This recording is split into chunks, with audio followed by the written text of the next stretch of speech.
सिर्फ मतलब वैसे ही मैंने वीडियोस में जो मैं बोलती हूँ वो आप लोग सुनते हो, वो मैं वीडियो अपलोड कर देती हूँ। बट आज ही सेशन रखी हूँ ताकि आप लोगों का भी मैं सुन सकूँ, है ना। उसमें कमेंट्स में 2-4 लोग कमेंट करते हैं, बाकी मतलब कई लोगों के मुझे क्वेरीज क्लियर नहीं रहते कि उनके दिमाग में क्या चल रहा है। तो आज पूरा इंटरेक्टिव रहेगा।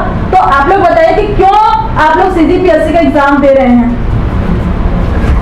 कितने लोग हैं जो सोशल सर्विस करने के लिए CGPSC का एग्जाम दे रहे हैं, है ना। कुछ लोगों का होगा कि नहीं मुझे DC बनना है या DSP बनना है। उसका भी रीजन रहेगा कि DSP में जो चार्म है वो बहुत अट्रैक्ट करता है, इसलिए यूनिफॉर्म में वर्दी में बहुत अच्छे लगते लोग। हमें वर्दी पहनना है, नीली बत्ती में घूमना है। DC मतलब एक प्रशासनिक सेवा, आगे फिर कलेक्टर बनेंगे, इसलिए भी CGPSC में। कुछ लोग होंगे कि नहीं प्राइवेट जॉब में नहीं करना है, मुझे गवर्नमेंट जॉब ही चाहिए, इसलिए मैं CGPSC का एग्जाम दे रहा हूँ। ऐसा भी होगा कई लोग का। और जो ये थिंकिंग रखते होंगे वो पक्का CGPSC के साथ साथ CG व्यापम का भी एग्जाम दे रहे होंगे। कुछ लोग होंगे जिनको फाइनेंशियल प्रॉब्लम होगा कि चलो जॉब चाहिए तो प्राइवेट भी अटेंड करेंगे और ये CGPSC जो गवर्नमेंट जॉब है उसका भी हम लोग तैयारी करेंगे। सिर्फ जॉब पाना है, उनका कुछ मोटिव होता है कुछ लोगों का कि कोई भी जॉब मिले, इसलिए हम लोग CGPSC का एग्जाम दें, क्योंकि उसमें बहुत सारे ऑप्शन रहते हैं, कुछ ना कुछ पोस्ट को मिल ही जाएगा, ये वाले थिंकिंग रहते हैं। कुछ लोग होते हैं कि आजकल थोड़ा ट्रेंड हो गया ना, क्या कर रहा है बच्चा, UPSC कर रहा है, CGPSC कर रहा है, मतलब कोई कोर्स जैसे हो गया है कि जैसे कोई बोलता है ना मैं BE कर रहा हूँ, मैं BA कर रहा हूँ, तो कुछ लोग कहते हैं मैं CGPSC कर रहा हूँ। मतलब ऐसा भी होगा कुछ लोगों का। और कुछ लोग का होगा कि ग्रेजुएशन के बाद मेरे फ्रेंड सर्कल वाले CGPSC कर रहे हैं तो मैं भी क्या करूं, मैं भी CGPSC कर लेता हूं। ऐसा भी होगा, है ना। तो सबको अपना अपना जवाब मालूम होगा। इतने सारे लोग हैं तो एक से तो नहीं पूछूंगी कि किसका क्यों क्या है करके, बट आपको अपना क्यों मालूम होना चाहिए और उस क्यों से डिपेंड करते कि आप उस एग्जाम के लिए कितना ज्यादा डेडिकेटेड हो। जिसको अगर सोशल सर्विस करना है तो उसके पास और भी ऑप्शन होते हैं।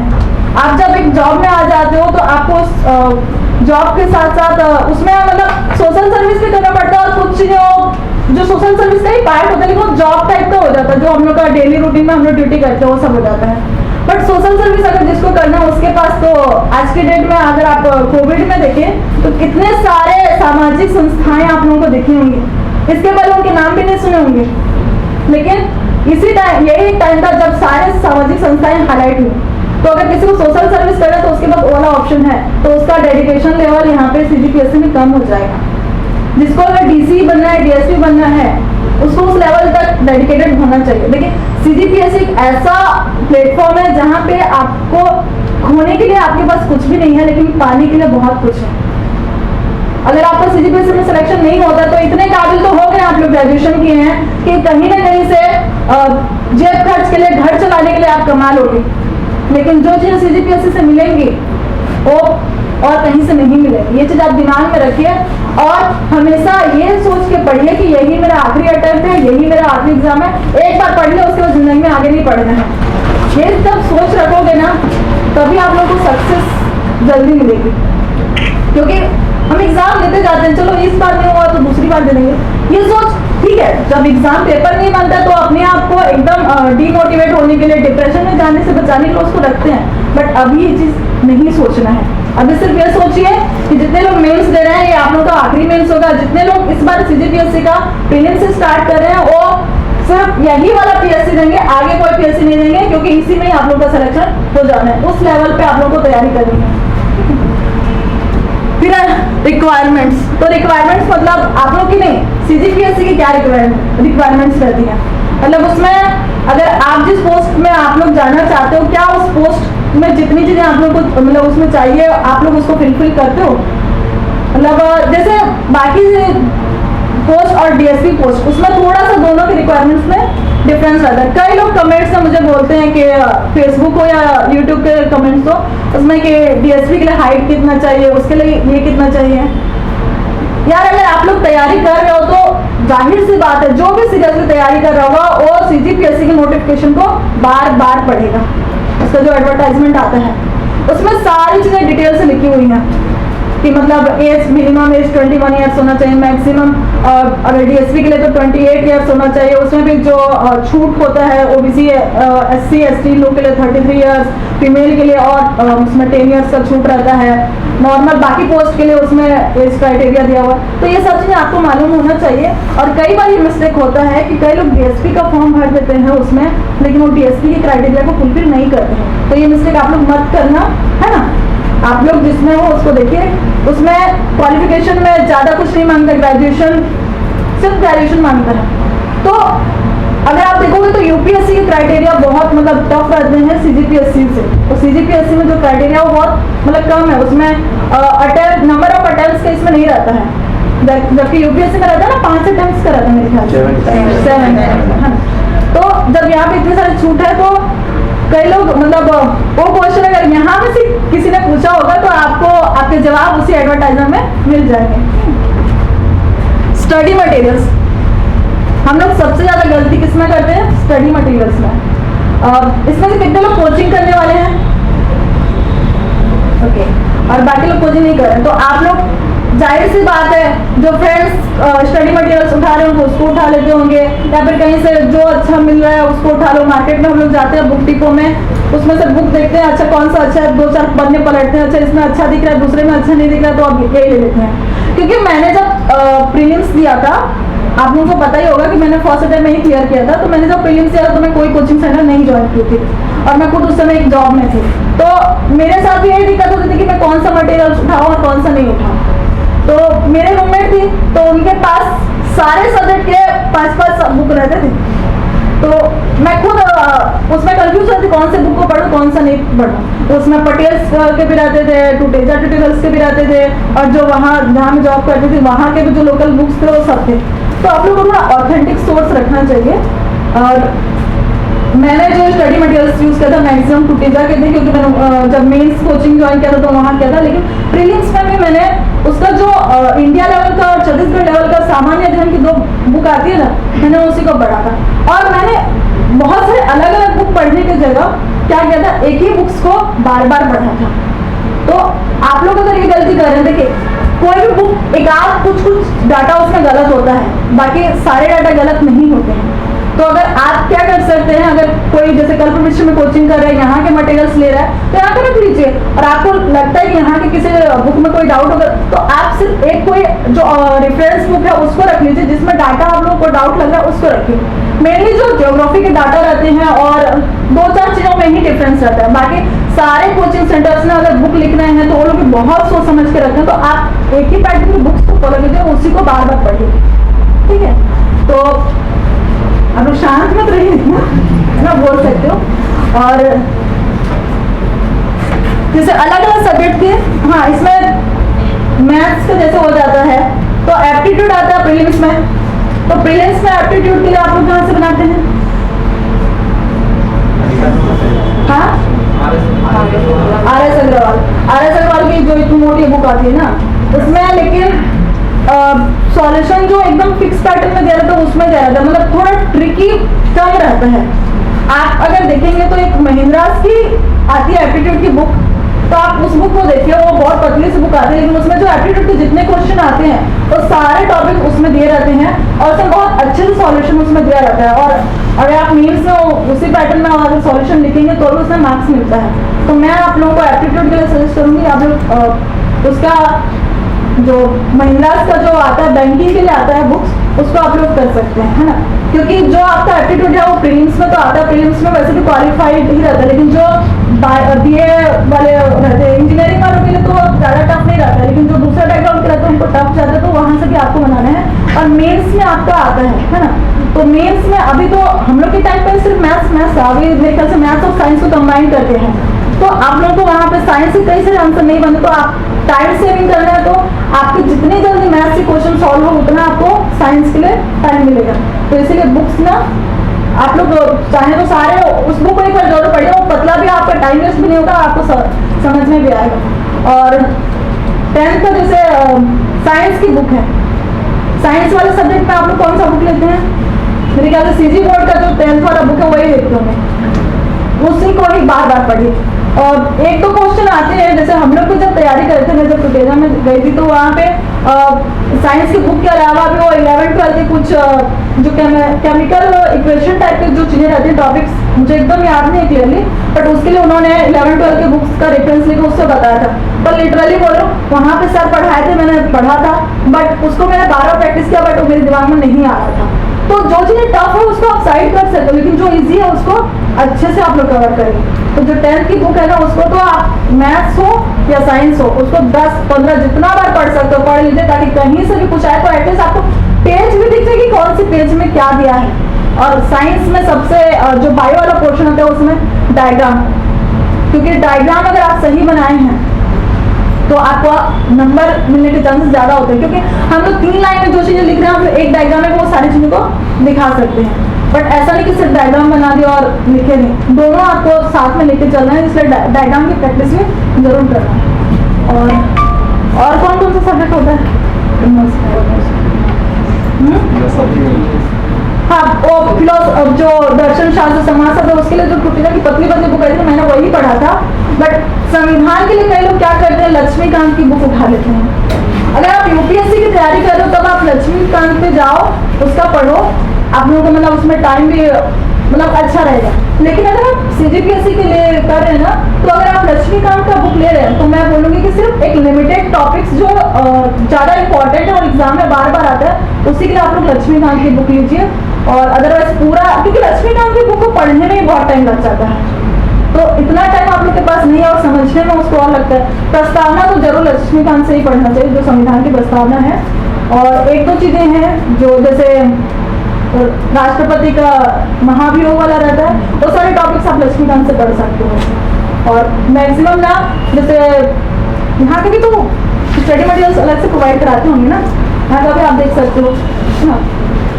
और इंग्लिश हिंदी है सबके लिए, तो इसके लिए भी लोग कंफ्यूज होते हैं कि कौन सा पढ़ें। इंग्लिश के लिए तो खैर मैं ये बोलूँगी कि हम लोग जितना भी बुक्स अलग से पढ़ लें, लेकिन इंग्लिश ऐसा सब्जेक्ट है जो हम लोग बेसिक 6वीं 7वीं से लेकर अभी तक पढ़े आए रहते हैं, और जो बेसिक ग्रामर हमारे दिमाग में रहता है ना, एग्जाम में जब आप लिखने बैठते हो तो बेसिक ग्रामर ही वहाँ पे अप्लाई हो जाता है। बट हिंदी ये सब के लिए जो कोचिंग सेंटर से बुक्स में मिलते हैं, उसमें पर्यायवाची वगैरह को जरूर पढ़ना चाहिए, ठीक है। टाइम टेबल कितने लोग बना के रखे हैं? और बाकी लोग अभी 1 साल तक देना है सीजीपीएससी, कितना टाइम टेबल बना है? ये वाला बिल्कुल मत करना ये गलती, ठीक है। मैंने बोला ना आप लोगों को कि आप लोगों को एक ही अटेम्प्ट में अपना सीजीपीएससी निकालना है, तो आज से क्या बनाओगे? आज जाते ही सबसे पहले टाइम टेबल। और टाइम टेबल में ये नहीं बोल रहे कि आप लोग कितने बजे उठना है, कितने बजे खाना है, कितने बजे आपको सोशल मीडिया में देखना है और कितने बजे पढ़ाई में बैठना है। ऐसा टाइम टेबल भी बना सकते हो, बट अगर आप एक 3 महीने 4 महीने 1 साल के लिए अगर कुछ बना रहे हो टाइम टेबल, तो उसमें आपका टाइम टेबल ऐसा होना चाहिए कि कौन से सब्जेक्ट को कितना दिन में आप लोगों को खत्म करना है। सबसे पहले तो जब टाइम टेबल लिखिए तो आप लोग ना मंथ वाइज लाइन बना दीजिए, या फिर 15 दिन का, या फिर वीक, मेरे ख्याल से हफ्ते का, जितने हफ्ते हैं ना अभी से कैलकुलेट कर दीजिए, और एक हफ्ते में कैसे कैसे आप सब्जेक्ट्स को पढ़ोगे, खत्म करोगे, उसके बारे में देखिए। जो लोग प्रीलिम्स की तैयारी करते रहते हैं, जिनका फर्स्ट अटेम्प्ट होगा, उनके दिमाग में होगा कि हम लोग प्रीलिम्स का पढ़े कि मेंस का पढ़ें, कि दोनों साथ में पढ़ें। ऐसा कुछ दिमाग में आता है डाउट? मेरे दिमाग में भी आता था, क्योंकि क्योंकि मैं सेल्फ स्टडी की थी प्रीलिम्स में, तो जब मैं प्रीलिम्स पढ़ रही थी तो ऐसा लगता था अरे मेरा प्रीलिम्स निकल जाएगा तो मेंस में तो सिर्फ 2 महीने बचेंगे, तो मैं मेंस कैसे कवर करूँगी, तो क्या अभी से मेंस पढ़ लूँ? लेकिन ऐसी गलती मत करना। अगर आपके पास ज़्यादा समय है तो आप लोग शुरू के 3-4 महीने आप मेंस को पढ़ सकते हो, उसके बाद प्रीलिम्स पढ़ सकते हो। लेकिन अगर कम टाइम है तो आप प्रीलिम्स से फोकस कीजिए, क्योंकि प्रीलिम्स में ही आप लोगों का मेंस से कितना % कवर हो जाता है? 50 से 60% ना सिलेबस ऐसे ही कवर हो जाता है जब आप प्रीलिम्स की तैयारी करते हैं। तो इसलिए प्रीलिम्स कर रहे हो तो मेंस का मत सोचना, प्रीलिम्स पर अच्छे से फोकस करना। प्रीलिम्स निकल जाएगा तो मेंस भी हो जाएगा, ठीक है। और कई लोगों को मेंस टफ लगता होगा, लेकिन मैंने जब दिया तो मुझे ऐसा लगा कि प्रीलिम्स टफ है एज कम्पेयर टू मेंस, क्योंकि मेंस में हमें लिखने के लिए बहुत कुछ रहता है और चेकर वही देखता है जो हम लोग लिखते हैं। बट प्रीलिम्स में क्या होता है, 4 ऑप्शन दिया रहते हैं, गलत तो गलत, सही तो सही। उसमें नेगेटिव मार्किंग भी होता है, बट मेंस में नेगेटिव मार्किंग नहीं होता है, तो सबसे बड़ा बेनिफिट है। क्वेश्चन पेपर कितने साल के क्वेश्चन पेपर रखे हैं आप लोग? 5 साल के, ठीक है। और जो नए हैं मिनिमम 3 साल के तो रखने ही चाहिए, ठीक है। मिनिमम 3 साल के क्वेश्चन पेपर रखिए, और जो 5 साल रखे हैं बहुत अच्छी बात है। और उस क्वेश्चन पेपर को आप लोग क्या करते हैं? क्वेश्चन को देखते हो, ठीक है, और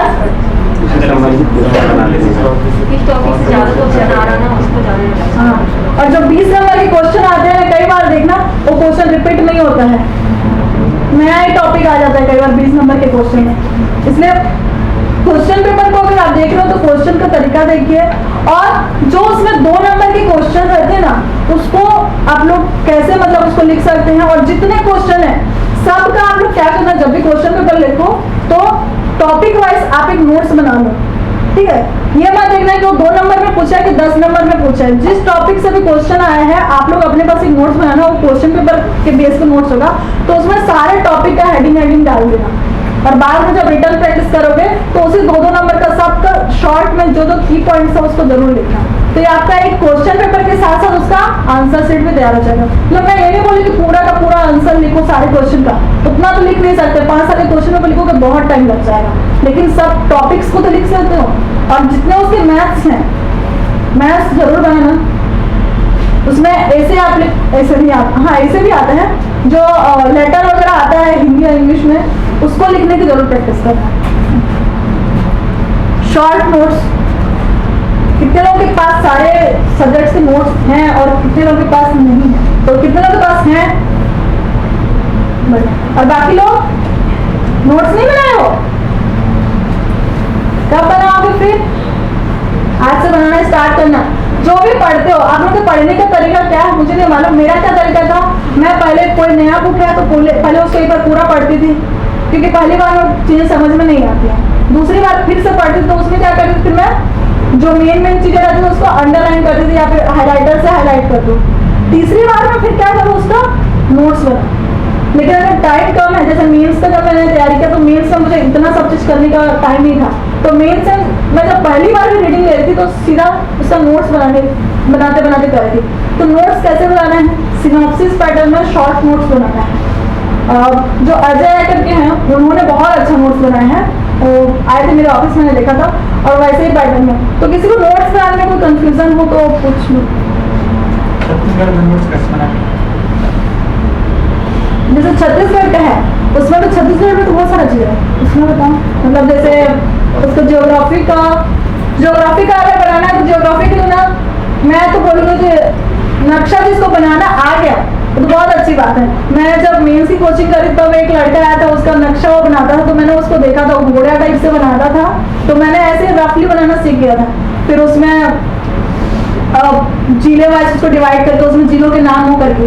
बट आजकल तो मार्केट में पूरा छत्तीसगढ़ का मैप मिलता है ब्लैंक वाला, तो ज्योग्राफी के लिए क्या करना, आप लोग मैप का ही एक पूरा इतना बड़ा बंच ले लेना और सारे में एक में जनसंख्या और बाकी जो किसी में अनाज, ये सब जो अलग अलग टॉपिक्स आते हैं ज्योग्राफी में, सबको आप लोग क्या करना, मैप में भर भर के आप लोग उसमें प्रैक्टिस करना। इससे आप लोगों को याद भी रहेगा कि कहाँ पे ज्यादा और कहाँ पे कम है, और हर एक के लिए अलग अलग, नदी वगैरह के लिए भी आप लोग मैपिंग तय करो। ज्योग्राफी में तो वही करना, आप लोग मैप को करना, उसमें सारी चीजें याद हो जाती हैं। मेरा पूरा एक इतनी मोटी कॉपी थी, उसमें ही मैंने नक्शा बना बना के सबका लिख लिख के याद किया था। और जैसे बाकी दूसरा सब्जेक्ट होता है जैसे, और कोई टॉपिक बताओ ना, जैसे अकबर के बारे में हिस्ट्री में मालूम है ना, तो अकबर के बारे में पूछो तो कई लोग लिखते हैं कि हाँ अकबर का जन्म इस समय यहाँ पे हुआ था। तो आप अगर सीधा सन लिखोगे तो आपको समझ में नहीं आएगा कि वो डेट ऑफ मतलब जन्म वाला है। तो वैसे मतलब जैसे यहाँ पे अकबर लिख दिए, कब हुआ था जन्म बताओ?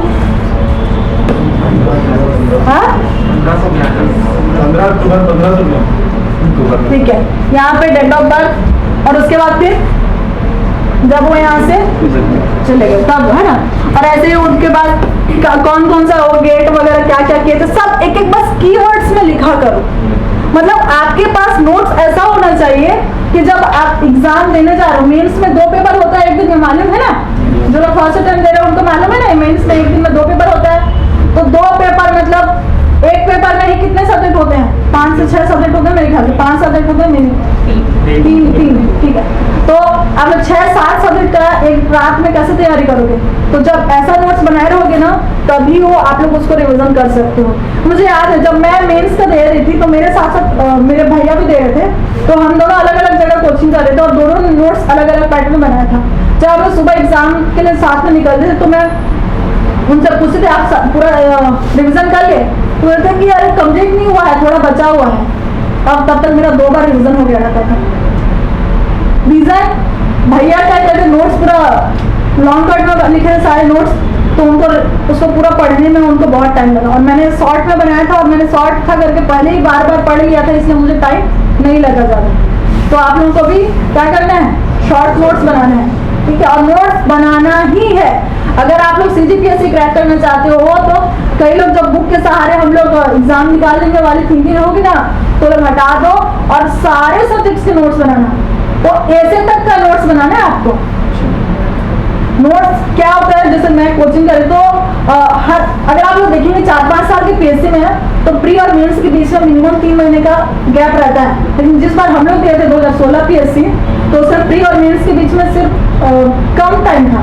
मतलब हम लोग का फरवरी में क्लियर हुआ प्रीलिम्स हुआ, उसके बाद मई में हम लोग का मेंस था, तो टाइम कम था। तो जहाँ मैं कोचिंग कर रही थी मैं खुद देखी थी कि कोचिंग में जो लोग ज़्यादा हाईलाइट होते थे, मतलब जब भी सर कुछ पूछे तो उनके पास सारे नोट्स रहते थे, सारे जवाब रहते थे, बट आखिरी तक जैसे कुछ सब्जेक्ट का पढ़ाई कंप्लीट होते होते बहुत टाइम लगता है, इकोनॉमिक्स ये सब अगर लास्ट में शुरू हुआ था हम लोग का, तो लोग उसका नोट्स नहीं बनाए। जबकि आप किसी भी कोचिंग सेंटर में जाओ, टीचर्स आपको हमेशा बोलेंगे कि आप इसका नोट्स बनाओ करके। फिर मैं देखी कि मेरे अगल बगल कोई नोट्स ही नहीं बना रहे हैं। 15 दिन बचे थे एग्जाम को, तो मैं सर के पास गई, सर बाकी लोग नोट्स नहीं बना रहे हैं सर, टाइम भी कम है, मैं क्या करूं? तो सर बोले कि नहीं आप तो नोट्स बनाओ, बोले बाकी लोग को छोड़ो, क्योंकि अभी आप लोग जितना याद रखो करोगे भी वो चीज़ें कम याद होती हैं, लेकिन एग्जाम के दिन जितना पढ़े रहोगे वो ज़्यादा दिमाग में रहता है। तो नोट्स इसलिए फिर मैं क्या कि मैं एग्जाम के 1 हफ्ते पहले तक अपना नोट्स ही बना रही थी। तो आप लोग ये मत सोचना कि टाइम कम है तो नोट्स नहीं बना करके, नोट्स सबको बनाना ही है, तभी आप लोग का मेंस में अच्छा मतलब उसमें नंबर आएगा। और जब भी मेंस दो आप लोग मेंस इस मतलब उसे बनाना कि आपको इंटरव्यू में अगर लोएस्ट नंबर भी मिले तो भी आपका सिलेक्शन हो जाए। कभी भी इंटरव्यू में चलो कई लोग जोड़ते हैं ना कि अच्छा अभी तो 800-900 नंबर तक जाता है जिसका सिलेक्शन होता है। कई लोग होते हैं जो नंबर देखते हैं कितने कितने नंबर वालों का सिलेक्शन हुआ है, कितने नंबर वालों का सिलेक्शन नहीं हुआ, तो उसमें देखते हैं अच्छा मैं इस सब्जेक्ट में इतना इतना करके इंटरव्यू में 70 नंबर एवरेज मिल गया तो मेरा सिलेक्शन हो जाए। ये बिल्कुल मत ऐसा जोड़ना, और इसमें इतना मिलेगा करके भी पहले से भी एस्टिमेट मत करना। आप लोग हमेशा अपना बेस्ट देना है। आपको जो 200 नंबर होता है मिनिमम उसमें 150 नंबर कवर करना है, उस हिसाब से ही तैयारी करना है, ठीक है? और ये किससे होगा? नोट्स बनाने से। सब हो ना, प्रेजेंट हो ना? ठीक है। फ्रेंड सर्कल बहुत इंपॉर्टेंट होता है। मतलब अगर सही फ्रेंड सर्कल नहीं मिला तो ये आपके ऊपर डिपेंड करता है कि आपको अगर मतलब जो बिना स्टडी वाले जो दूसरे फील्ड वाले अगर फ्रेंड सर्कल भी मिले हैं तो आप उनका बेनिफिट कैसे ले रहे हो। कई बार हमसे ना हम इतना और नहीं शार्प नहीं है कि हम हर चीज जो पढ़े हमें याद हो जाए, नहीं हो पाता याद। आप लोग के साथ भी होता होगा, कई सारे टॉपिक्स नहीं याद होते हैं, मुझसे भी नहीं होते थे, बट मैं क्या करती थी वही चीज किसी से डिस्कस कर लो तो दिमाग में तुरंत क्लिक करता है। होता है ना ऐसा? आपने डिस्कस करते हो अपने फ्रेंड सर्कल में? तो मेंस के समय मेरे पास ना फ्रेंड सर्कल ऐसा नहीं था जिनके साथ मैं डिस्कस कर सकूं। मेंस के समय मैं हॉस्टल में रहती थी तो मेरे जो रूममेट थे, एक 12th वाली वो नीट की तैयारी कर रही थी और एक कुछ दूसरा BSc वगैरह की तैयारी कर रही थी, लेकिन फिर भी मैं उनको अपना कुछ ऐसा टॉपिक करते थे ना, जबरदस्ती उनको बोलती थी अरे दीदी क्या बता रहे हो, बोलते थे वो लोग। तो अरे यार मैं तुझे बता रही हूँ ना, मैं अपना याद कर रही तो सुन लिया कर। तो ये चीज भी होता है, घर वालों को फोन करो तो घर वालों को बता दो, अच्छा अरे जनसंख्या इतना हो गया है आपको मालूम है, मतलब उनको उस चीज से कोई मतलब नहीं है, फिर भी हम लोग उनको बोलते हैं ताकि हमें याद हो जाए। तो चीजों को याद करने के लिए जो भी जरूरत हो वो सब आप करो। कई बार क्या होता है मैं अपनी चीजों को रिकॉर्ड कर लेती थी, जैसे हम लोग वॉइस रिकॉर्ड करते हैं ना, और जब खाने बैठी तो उसी को रिकॉर्डिंग को सुनते थे। क्या करें, हमें क्रैक करना है, हमें एक ही अटेम्प्ट में निकालना है, तो हम तो जो जो हमसे पढ़ने के लिए हो सके वो सब करने वाला है। तो आप लोग भी पढ़ाई के लिए तो जुनून होना चाहिए कि आपको एक बार में निकालना है। तो आप लोग जो तरीके कर सकते हो चीज़ों को याद करने के लिए वो सारे करो। इवन मैं ऐसा नहीं है कि पढ़ाई आप लोग पोस्ट निकल जाएगा उसके बाद आप लोग को पढ़ाई से पीछा छूट जाएगा, क्योंकि जितने लोग डीएसपी बनेंगे या फिर डीसी में भी ट्रेनिंग होता है, पर डीएसपी की ट्रेनिंग ज़्यादा लंबी होती है। वहाँ पे तो आपको एग्जाम में भी छोटी छोटी बुक पढ़ना, वहाँ आईपीसी सीआरपीसी का मोटी मोटी बुक पढ़ने पड़ेंगे। तो ये चीज़ें चलती हैं, तो वहाँ पर मैं वही करती हूँ। और मैं तो दीवार में भी लिख लेती थी। मेरे कई फ्रेंड्स मुझे चिढ़ाते थे, अरे उसके रूम जाना पूरे दीवार में सब तरफ लिखे हुए हैं। यहाँ से कई लोग सीजीपीएससी एस्पिरेंट्स ऐसे होंगे जिनके रूम के दीवार में लिखे होंगे छत्तीसगढ़ का नक्शा तो लगा ही होगा, है ना। तो कोई कुछ क्या बोलेगा और चिपकाऊं, ये चीजें मत सोचना, आप अपने लिए कर रहे हो। देखिए अभी आप लोगों को बहुत सारे लोग बहुत सारी चीजों के लिए बोलते होंगे, लेकिन जब आपका सिलेक्शन हो जाएगा तो सब आप लोगों की तारीफ ही करेंगे, उल्टा बोलेंगे अरे मैंने उसको बोला था कि तू इस पे फोकस कर इसलिए उसका हो गया, ये भी बोलने वाले रहते हैं। तो इसलिए ना आप लोग को याद करने के लिए जो जो चीजें चाहिए आप सब चीजें करो और पढ़ो। और फ्रेंड्स तो जिसके में अच्छे पढ़ने वाले मिल गए उसके लिए तो सोने पर सुहागा वाली बात हो जाती है। मतलब जब मैं प्रीलिम्स की तैयारी कर रही थी तो जिनके साथ मैं रहती थी मैंने बताया उनके पास बहुत सारे बुक्स थे, तो वो लोग बहुत पहले से पीएससी भी दिए थे और मैं फर्स्ट फ्रेशर थी पीएससी के लिए, तो मेरे से कई सारी चीज़ें नहीं बनती थी। लेकिन मैं वो दीदी लोगों की बात सुनती थी कि वो लोग बोलते थे अरे इस बुक को यहाँ से पढ़ने से ऐसा होता है, वो लोग कोचिंग भी जाते थे। तो उस समय मुझे फ्रेंड सर्कल अच्छा मिला था तो मैंने उसका बेनिफिट लिया था। तो अगर आपके साथ में कोई फ्रेंड सर्कल अच्छा है, कई लोग कहते हैं अरे उसका अच्छा वो अच्छा पढ़ते हैं लेकिन उसको सर लोग बहुत कर देंगे, हम थोड़ा दूरी बना लेते हैं। होता है ना जैसे कॉलेज में किसी से चिढ़ जाते हैं तो ज्यादा बात नहीं करते बीच में, भले वो टॉपर हो, टॉपर से ज्यादा जलते हैं वाली बात रहती है ना। तो कई लोग जो साल भर की कोचिंग कर रहे होंगे वहाँ पे होता होगा चेक करते होंगे, एग्जाम देते होंगे तो नंबर की मार्किंग होते हुए, तो कोचिंग में भी कुछ टॉपर रहते होंगे वो कोचिंग के कोर्स वाले, तो हम लोग क्या करते हैं उनसे जलन होने लगता है। लेकिन ये चीज मत करना, कोचिंग में तो जिसका अच्छा नंबर मिल रहा है ना हमेशा उसका देख के उससे कुछ सीखने की कोशिश करना। मैं जब कोचिंग गई थी एक लड़की थी, हालांकि उसका सिलेक्शन नहीं हुआ लेकिन वो नोट्स बहुत अच्छे से बनाती थी। मेरी हैंड राइटिंग उतनी अच्छी नहीं थी बट मैं इतना लिखती थी कि अगर मैं लिखी हूँ तो साफ दिखे। कई लोगों की राइटिंग अच्छी नहीं होगी, कई लोगों की बहुत अच्छी होगी। किसी ने मुझे अपना नोट्स भेजा था और इसी में से है क्या कोई बहुत सुंदर राइटिंग थी, मैं 3-4 लोगों को दिखाई, वाह देखो यार कितनी अच्छी राइटिंग है करके। अभी कंटेंट्स पेपर मतलब फर्स्ट इंट्रोडक्शन किससे होता है जो हम लोग ऐसे ओवरऑल देखते हैं, तो ठीक है। तो राइटिंग अच्छी होती है तो उसका बेनिफिट मिलता है, लेकिन जिसकी राइटिंग अच्छी नहीं हो वो लोग निराश मत हो। आप लोग अपनी राइटिंग को इतना मतलब ऐसा लिखे तो पढ़ने में क्लियर रहे, कोई भी पढ़े तो एक बार में उसको समझ में आ जाए। तो मेन किसमें फ्रेंड सर्कल में था ना, तो कोचिंग में जिसका आंसर अच्छा रहता है, जिसको सर लोग ज़्यादा नंबर देते हैं, तो उसकी कॉपी को जरूर देखिए। जैसे मैं एक गलती कर रही थी, मैं कोई टॉपिक सर ने अगर क्वेश्चन दिया तो पूरा एक ही पैराग्राफ में सबको लिख दी थी 6-7 लाइन का, लेकिन मैंने उस लड़की का देखा वो 2 पैराग्राफ की थी और पहले पैराग्राफ में कुछ उसके वैल्यूज को लिखे थे और दूसरे में और दूसरी विशेषताओं को लिखे थे, तो वो चीज़ें मैंने वहाँ से कैप्चर की। तो मैं आप लोग को ये बता रही हूँ कि मैंने ऐसा किया तो आप लोग और भी कुछ अच्छा कोई लिखा है तो उसको आप जरूर देखें और सीखें। और उसके बाद होता है आंसर राइटिंग। आंसर राइटिंग में आप लोग कितने लोग मेंस वाले रिटन प्रैक्टिस किए हैं? किसी से दिखाते हो अपने नोट्स? ठीक है, ओके। और सबसे ज्यादा कौन से नंबर की क्वेश्चन के आंसर राइटिंग प्रैक्टिस करने हैं आप लोग? मैम ऐसे के बारे में थोड़ा डिस्क्राइब करेंगे क्या, किस तरह से? हाँ ऐसे पे जाएंगे, पहले ये बाकी सब्जेक्ट का आंसर राइटिंग कर लेते हैं ना। 30-60 कितने नंबर का? 30-60 वर्ड्स का ज्यादा प्रैक्टिस होता है, 100 के तो जो रहता है तो उसको 2-4 क्वेश्चन। सही कर दो। तो जैसे मैंने बोला था ना कि क्वेश्चन पेपर जब आप देखो तो सारे टॉपिक्स को लिख लो, तो उसी टॉपिक्स को उठा के आप सबका 2 नंबर में आंसर लिखना सीखो। मतलब जो 20 नंबर का भी क्वेश्चन आया है ना उसको भी आप 2 नंबर में कैसे लिख सकते हो। तो जब भी आप 2 नंबर में लिखोगे तो आपके पास सारा उसका निचोड़ को लिखना रहता है, ठीक है।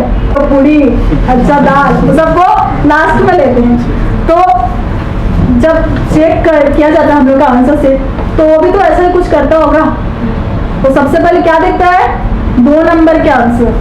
तो आपका 2 नंबर का आंसर जितना अच्छा होगा, आपके बाद मतलब हम लोग स्टार्टर में मन खुश हो गया तो बाकी मेंस कोर्स भी अच्छा होगा करके हम लोग एकदम दौड़ते दौड़ते जाते हैं। लेकिन देखना कहीं भी शादी पार्टी में अगर वही मंचूरियन और चाउमीन को अगर घटिया सा बनाया रहता है, चाइनीज टेस्ट नहीं आता, तो अरे यार यहाँ का खाना ही नहीं अच्छा है, हेलो पहले से खाना अच्छा नहीं है बोल देते हैं। मेन कोर्स तो देखे ही नहीं है लेकिन फिर भी बुराई कर देते हैं। तो सेम ऐसा ही आप लोग जब देखो तो उसको 2 नंबर अगर अच्छा लिखे हो तो वो एक पॉजिटिव इम्पैक्ट पड़ता है और उसके दिमाग में ये लगता है कि इसने अगर 2 नंबर का आंसर अच्छा लिखा है तो जाहिर सी बात है इसने जो 20 नंबर या 10 नंबर की क्वेश्चन है उसके आंसर भी अच्छे ही लिखे होंगे करके एक रहता है। और जब आप बड़ा क्वेश्चन का आंसर लिखते हो तो उसमें क्या करना, पॉइंट्स जरूर बनाना, भले वो हमारे पास कोई पॉइंट्स ही नहीं है, ऐसी कोई चीज आ गई जिसके बारे में समझाइए बोल दिया है, अब उसको कैसे पॉइंट्स बनाए।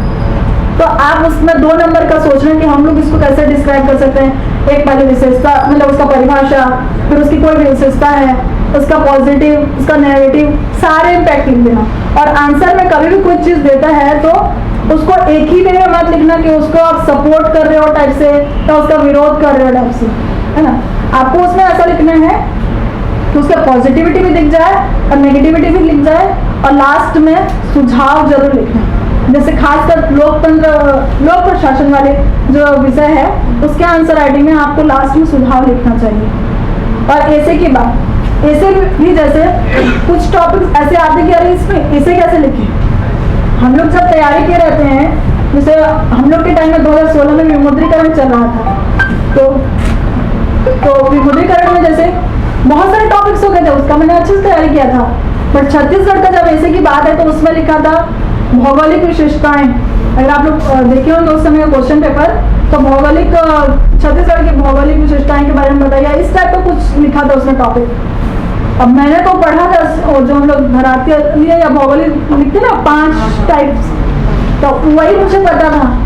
अब मैं उसको ऐसे यार से कैसे लिखूं, फिर भी मैंने उसका 5 पार्ट लिख दिया। तो जब आप ऐसे की आंसर राइटिंग लिखते हो तो आपको क्या करना चाहिए बताओ। क्वेश्चन पेपर मिला अपने को, ऐसे देके 10 मिनट का समय लो। उस 10 मिनट में सोचो कि आप 3-4 जो टॉपिक है सबसे बेस्ट कौन सा टॉपिक है जिसके बारे में ज्यादा आपको नॉलेज है। उसके बाद ऐसे को लिखने से पहले बैक साइड में ही या फिर इधर ही पेंसिल से क्वेश्चन पेपर में ही रफली एक बना दो आपका रूपरेखा। आप लोग कोई प्रैक्टिस किया ऐसे इसी की रूपरेखा जरूर बनाना।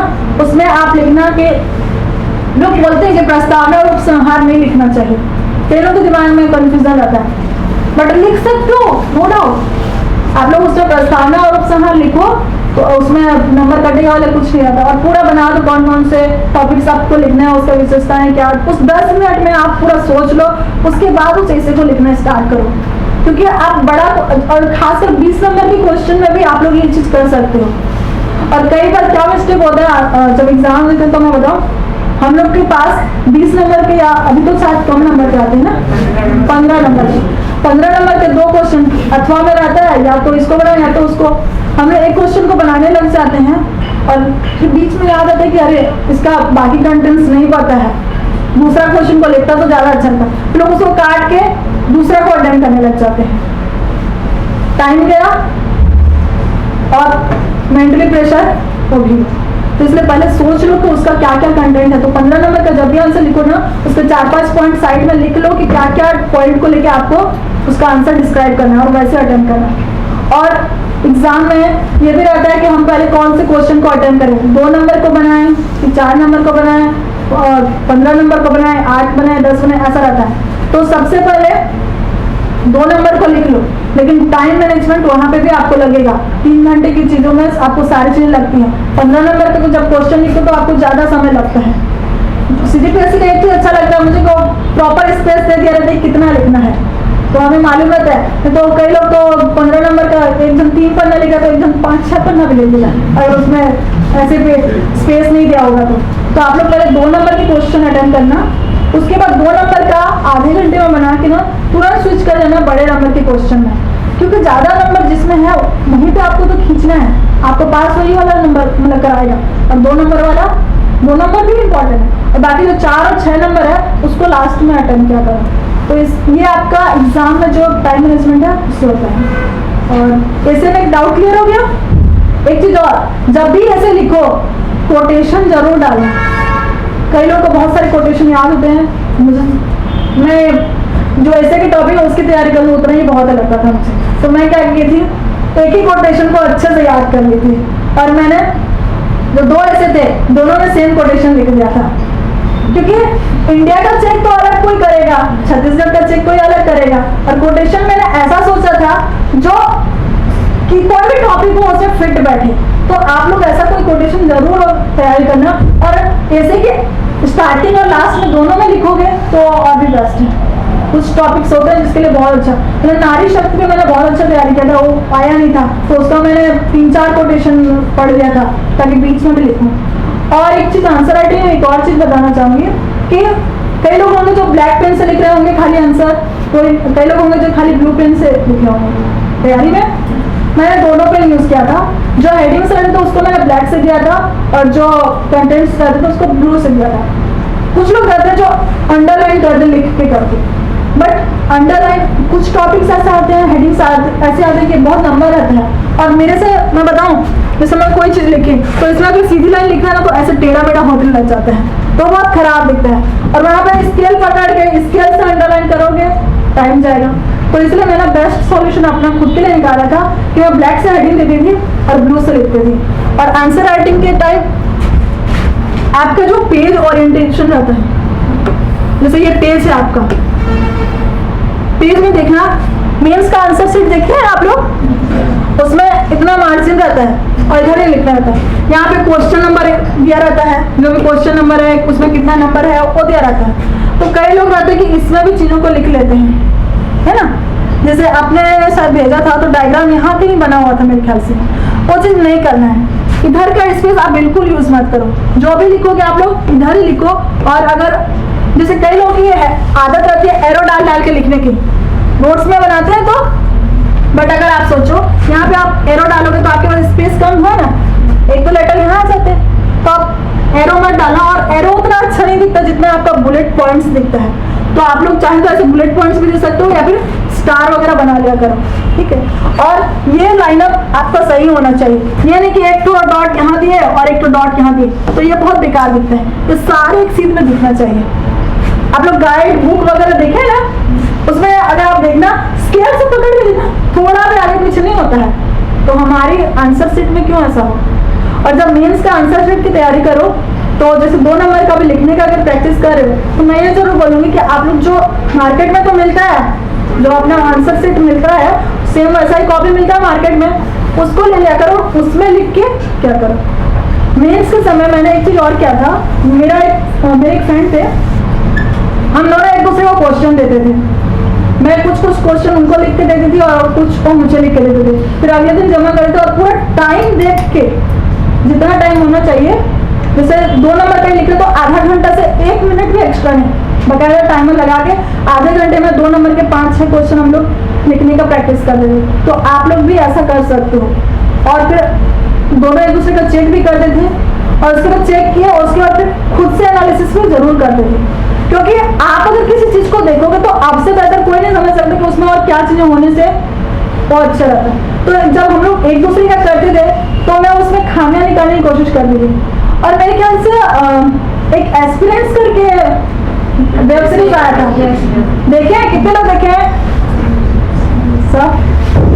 सब देखने वाले हैं। उसमें देखे होंगे और दोनों वो भी वही करते हैं मेरे ख्याल से, होता है ना, वो लोग एक दूसरे का आंसर चेक करते हैं तो पहले उसका कम नंबर आता है तो धीरे धीरे उसका ज्यादा नंबर आ जाता है। तो ऐसे ही मतलब आप लोग भी प्रैक्टिस करो और एनालिसिस करो। अगर कोई फ्रेंड सर्कल में नहीं है, 2 लोग नहीं है, तो खुद से करो कि उसमें और कैसा रहता तो उसमें ज्यादा नंबर मिलता था। क्योंकि हम लोग देख देख के कोई टॉपिक लिखते हैं तो बहुत अच्छे से लिखते हैं, और उसी चीज को जब बिना देख के लिखते हैं और खासकर जब एग्जाम हॉल में लिखते हैं तो हम लोग उसका यहाँ पे 10 नंबर लिख रहे हैं, वहाँ पे 8 नंबर 6 नंबर का लाख लिखते हैं। फिर और जब आप लोग पीएससी के एग्जाम देने जाओगे तो कितने लोग मेंस दिए हैं पहले, तो आप लोग देखे होंगे जो बिल्डिंग वगैरह जहाँ आप लोग का एग्जाम सेंटर रहता है, कई सारी दिक्कतें आती हैं। अभी तो ये बरसात में है तो ऐसा भी हो सकता है कहीं से पानी टपक रहा हो, हम लोग जब गए थे मई में था, इतनी गर्मी थी, कूलर वगैरह कुछ नहीं था, और फिर भी वहाँ पे देना है।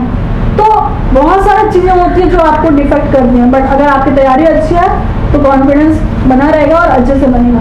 और कई बार आपके कुछ पेपर आएंगे, जैसे 20 नंबर के क्वेश्चन का आपको लगेगा अरे मेरे से तो बनेगा ही नहीं, माइंड एकदम पसीना आ जाता है वहाँ पे। अगर बरसात में भी कई लोगों को मेन से पसीना आ जाएगा, क्योंकि देखेंगे ना तो ऐसा लगता है मैं इसको नहीं बनाऊंगा तो कैसे होगा, मेरे से तो ये नहीं बन रहा है, 2 नंबर का एक भी क्वेश्चन नहीं बन रहा है। टेक्नोलॉजी के क्वेश्चन कहाँ से आते हैं पता नहीं, जहाँ से एक तो उसके सोर्स भी बहुत कम है, और जितना है उससे पढ़े रहता है उसमें कुछ और ही पूछ देता है।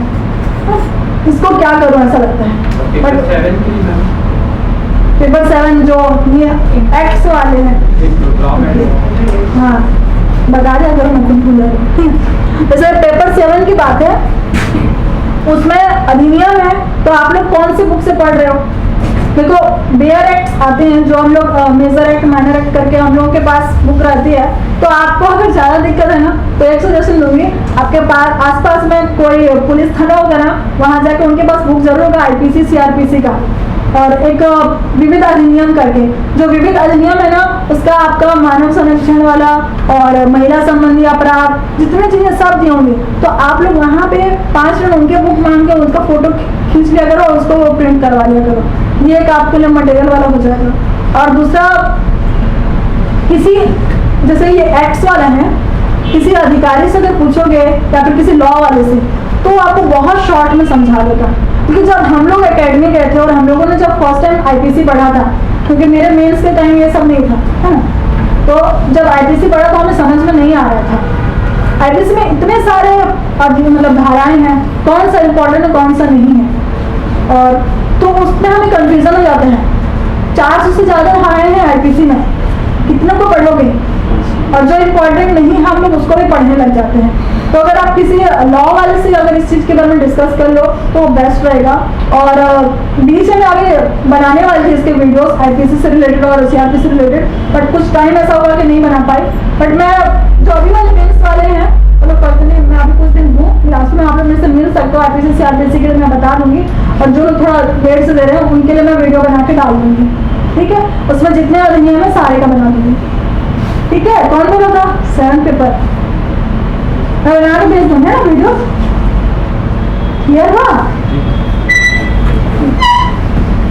आंसर राइटिंग हो गया, और सेल्फ एनालिसिस था लास्ट में टॉपिक। तो सेल्फ एनालिसिस मैंने कहा था कि आप लोग जो भी बनाओगे आंसर लिखोगे उसको खुद से एनालिसिस जरूर करो, मैथ्स सारे खुद से बनाओ। और इससे हट के किसी के पास कोई डाउट है तो बताइए।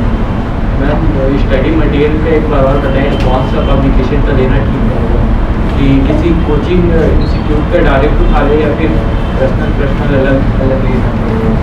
आप लोग सब्जेक्ट बताते जाओ, मैं मेरे ख्याल से मैंने इसका बताया कॉन्स्टिट्यूशन पब्लिक एडमिनिस्ट्रेशन है, कीजिए पेपर 1, है ना। देखो जैसे पब्लिक ऐड है तो तेजा की पत्नी वाली बुक उठा सकते हो आप लोग, अच्छी रहती है उससे पत्नी, लेकिन पता है उसमें जितना दिया रहता है ऐसा लगेगा कि इतना ही तो क्वेश्चन है पूछा रहता है, इसको डील कैसे करें। लेकिन इतना 3 लाइन का है और 3 लाइन का क्वेश्चन बना देते हैं, तो उसको मैंने चूंकि वहाँ क्वेश्चन ज़्यादा समझा था इसलिए मुझे लिखते बन गया। एक मिनट मैंने लिखा था इसका,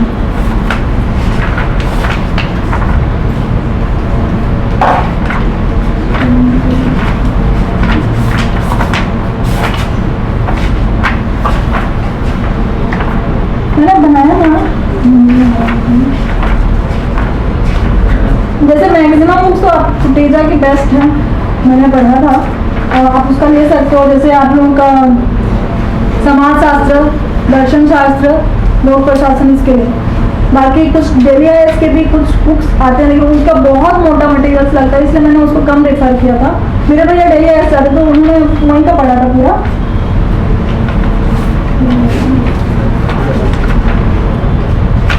हाँ, जैसे पेपर 1 में लैंग्वेज के लिए तो मुस्कान की भी हिंदी के लिए बुक अच्छी आती है, और जो ग्रामर कोई से उठा सकते हो, सारे कोचिंग सेंटर के ना मैंने देखा था उतना ज़्यादा डिफरेंस नहीं रहता है। आप लैंग्वेज का जो हिंदी और छत्तीसगढ़ी के लिए है ना उठा सकते हो कोई सा भी, उसमें कोई दिक्कत नहीं, बट एक उठाना 4-5 को उठा के कंफ्यूज होने की जरूरत नहीं है। और लैंग्वेज को आपको शुरू से लेकर आखिरी तक पढ़ना है, ठीक है। हाँ बोल रहे हैं, हाथ में मत रखना, हमारे कॉलेज में बहुत डांटते थे हमारे सर भी। करंट अफेयर्स प्रीलिम्स से पूछता है, और करंट अफेयर्स का एक रोल मेंस में भी रहता है। मेंस में किसमें? ऐसे में, ठीक है।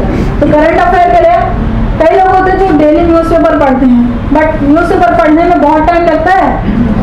कौन है जो डेली न्यूज़पेपर पढ़ने वाले? तो अगर आप लोग देखे हो पूरा 6 पन्ने पढ़ते तक तो बहुत टाइम लग जाता है, तो उतना पढ़ने की जरूरत नहीं है। आप लोग अगर न्यूज़पेपर देखो तो बस हेडिंग को डेली का देख लिया करो। दूसरा, उसका एडिटोरियल पोर्शन जरूर पढ़ना, जो भी संपादकीय है। मैं एक्चुअली थोड़ा कंफ्यूज है कौन से पेपर का संपादकीय बहुत अच्छा था। दैनिक भास्कर का, हाँ उसका बहुत। उसमें बहुत अच्छे जो बड़े पोस्ट में रहते हैं उन लोगों ने भी अपने व्यूज रखे रहते हैं जो करंट टॉपिक चलता रहता है।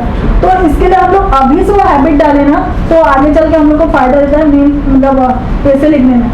मैंने एक बार पढ़ा था, तो एक बार पॉल्यूशन का बहुत सारा किसने लिखा था, दिल्ली में पॉल्यूशन इतना ज़्यादा करके उसमें 3-4 चीज़ें ऐसी थी। तो जब मैंने रिटर्न एक बार मैंने ऐसे पूरा लिखा था शुरू से आगे तक, और ये पॉल्यूशन भी मेरे फ्रेंड ने दिया था, तो उसमें मैंने वो सारे कंटेंट्स को लिखे थे जो मैंने न्यूज़पेपर से पढ़ा था। तो खुद अरे वाह इतना अच्छा कंटेंट्स कहाँ से मिल गया। तो ये सारी चीज़ें एडिटोरियल से मिलती हैं। एक मैगजीन आता है महासागर, मैंने 6-7 महीने पढ़ा था, और मैंने हर महीने का ये वाला मतलब जो मैगजीन है इसको पढ़ा था महासागर का। उसमें करंट अफेयर्स सब अच्छा दे रहा था, और एसे वगैरह भी उसमें अच्छे मटेरियल्स मिल जाते हैं उसमें। और आगे करंट डाटा के लिए जो आते हैं ना मैगजीन वगैरह मार्केट में बहुत सारे आते हैं। करंट अफेयर का आप उठा सकते हो, बहुत सारे उठा सकते हो, क्योंकि जितना बार आप चीजें पढ़ोगे उतना आपको क्लियर होगा। और करंट अफेयर कोई गलत नहीं लिखा रहता है, सब लोग सही लिखे रहते हैं ना। अर्जुना वगैरह का भी जितना आता है सब पढ़ लिया करो। इंडियन हिस्ट्री तो मैंने टूटिंगर से पढ़ा था। और सीजी हिस्ट्री के लिए एक बृहद संदर्भ करके आती है ना बुक, हाँ उसको पढ़ना अच्छा दिया रहता। और साथ ही मैंने क्या किया था, लूसेंट के अगर आप इंडिया वाला सामान्य ज्ञान वाला देखोगे तो उसको पढ़ने से कुछ चीज़ें याद नहीं होती, क्योंकि उसमें बहुत सारा दिया रहता है, इतना डाटा दिया रहता है कि हर लाइन अंडरलाइन कर दो ऐसा लगता है। मेरे भैया पढ़े ना, मैं उनको देखती हूँ उनके बुक को, सारा लाइन अंडरलाइन है, मतलब सारा ऐसा लगता है कि इसमें इम्पोर्टेंट कौन सा नहीं है, ऐसा लगा था। ऐसा कि वो पिंक और ब्लैक दोनों से लिखा रहता है, अलग से वो कर देते हैं। बट उसको छोड़ के एक छत्तीसगढ़ की लूसेंट की बुक आती है, उसको जरूर पढ़ना है। इतनी पतली सी बुक आती है, ग्रीन कलर की थी मुझे याद है। उसमें ना हर टॉपिक के बाद में ऑब्जेक्टिव क्वेश्चन दिया रहता था। तो जब मैं प्रीलिम्स की तैयारी कर रही थी तो मैं क्या करती, उसके ऑब्जेक्टिव्स को जरूर बनाती थी। और अगर आप ऑब्जेक्टिव की तैयारी करोगे, कई सारे ऐसे रहते हैं, जैसे आप कुटेजा का ऑब्जेक्टिव वाला बुक देखोगे तो क्वेश्चन के नीचे ही आंसर दे दिया रहता है, तो वो चीज़ में नेगेटिव करता है, क्योंकि तो तुरंत हमें आंसर दिख जाता है, तो हमारा दिमाग वहाँ पे ज़्यादा उसमें वर्क ही नहीं कर पाता है। तो इसमें क्या था, इस वाले में लास्ट में ही आंसर दिया रहता था, 20-25 क्वेश्चन देते थे। तो मैं जब जॉब में थी तो ऑब्जेक्टिव मैं ऑफिस में जाके बना लेती थी बीच बीच में जब भी टाइम मिलता था। तो मैं क्या करती थी, क्वेश्चन उसके देखते थे, 10 क्वेश्चन सेलेक्ट कर ली, ऐसे ही पेपर में देखती थी 1 में 4 ऑप्शन है तो 1 का ए भी होगा, कौन सा होगा करके 1A 2B ऐसे करके मैं इसमें लिखती थी। और फिर उसके बाद जब मैं 10 को बना लेती थी उसके बाद मैं चेक करती थी और अपने आप को नंबर देती थी। उससे मुझे ये पता चलता था कि मैं कितना सही अटेम्प्ट कर रही हूँ। प्रीलिम्स में बहुत दिक्कत होता है कि हम लोग कितना अटेम्प्ट करें, कितना अटेम्प्ट करने से सही मतलब सिलेक्शन हो जाएगा, उससे मैटर नहीं करता। आप कितना सही अटेम्प्ट करो वो बहुत इंपॉर्टेंट फैक्टर है। और ऑब्जेक्टिव में आपको कई बार ऐसा होता है कि 50-50 का चांसेस रहता है, कुछ में चारों ऑप्शन ही नहीं पता रहता। तो जिसमें चारों ऑप्शन नहीं पता उसको मत छुआ करो, क्योंकि कोई सा भी डालोगे वो गलत ही लगेगा, है ना। और जिसमें 50-50 या 3 ऑप्शन भी पता है उसको आप जरूर अटेम्प्ट करो। 50-50 वाले को तो अटेम्प्ट कर लिया करो, क्योंकि उसमें चांसेस रहते हैं कि वो सही हो जाए। और मैथ्स का तो मैथ्स और साइंस के लिए 10th का ठीक है, उस 10th सफिशिएंट है। और एप्टीट्यूड के लिए मैंने बोला था महिंद्रास की एप्टीट्यूड की बुक आती है, ठीक है। और रीजनिंग भी जो आपका प्रीलिम्स में भी 2-4 क्वेश्चन आते हैं, व्यापम वाले भी जो देंगे उनके में भी क्वेश्चन आते हैं, और उसमें मेंस में भी आता है ना रीजनिंग के क्वेश्चन। तो उसके लिए कौन से बुक से पढ़ते हो?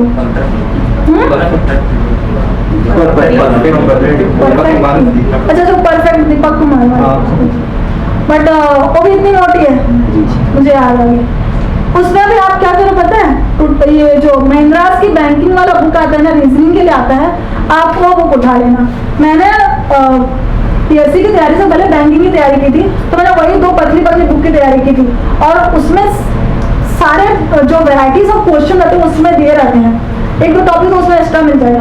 लेकिन उसकी अगर आप तैयारी कर ले तो आपको कोई भी रीजनिंग का क्वेश्चन देंगे तो आपको इजीली बन जाएगा।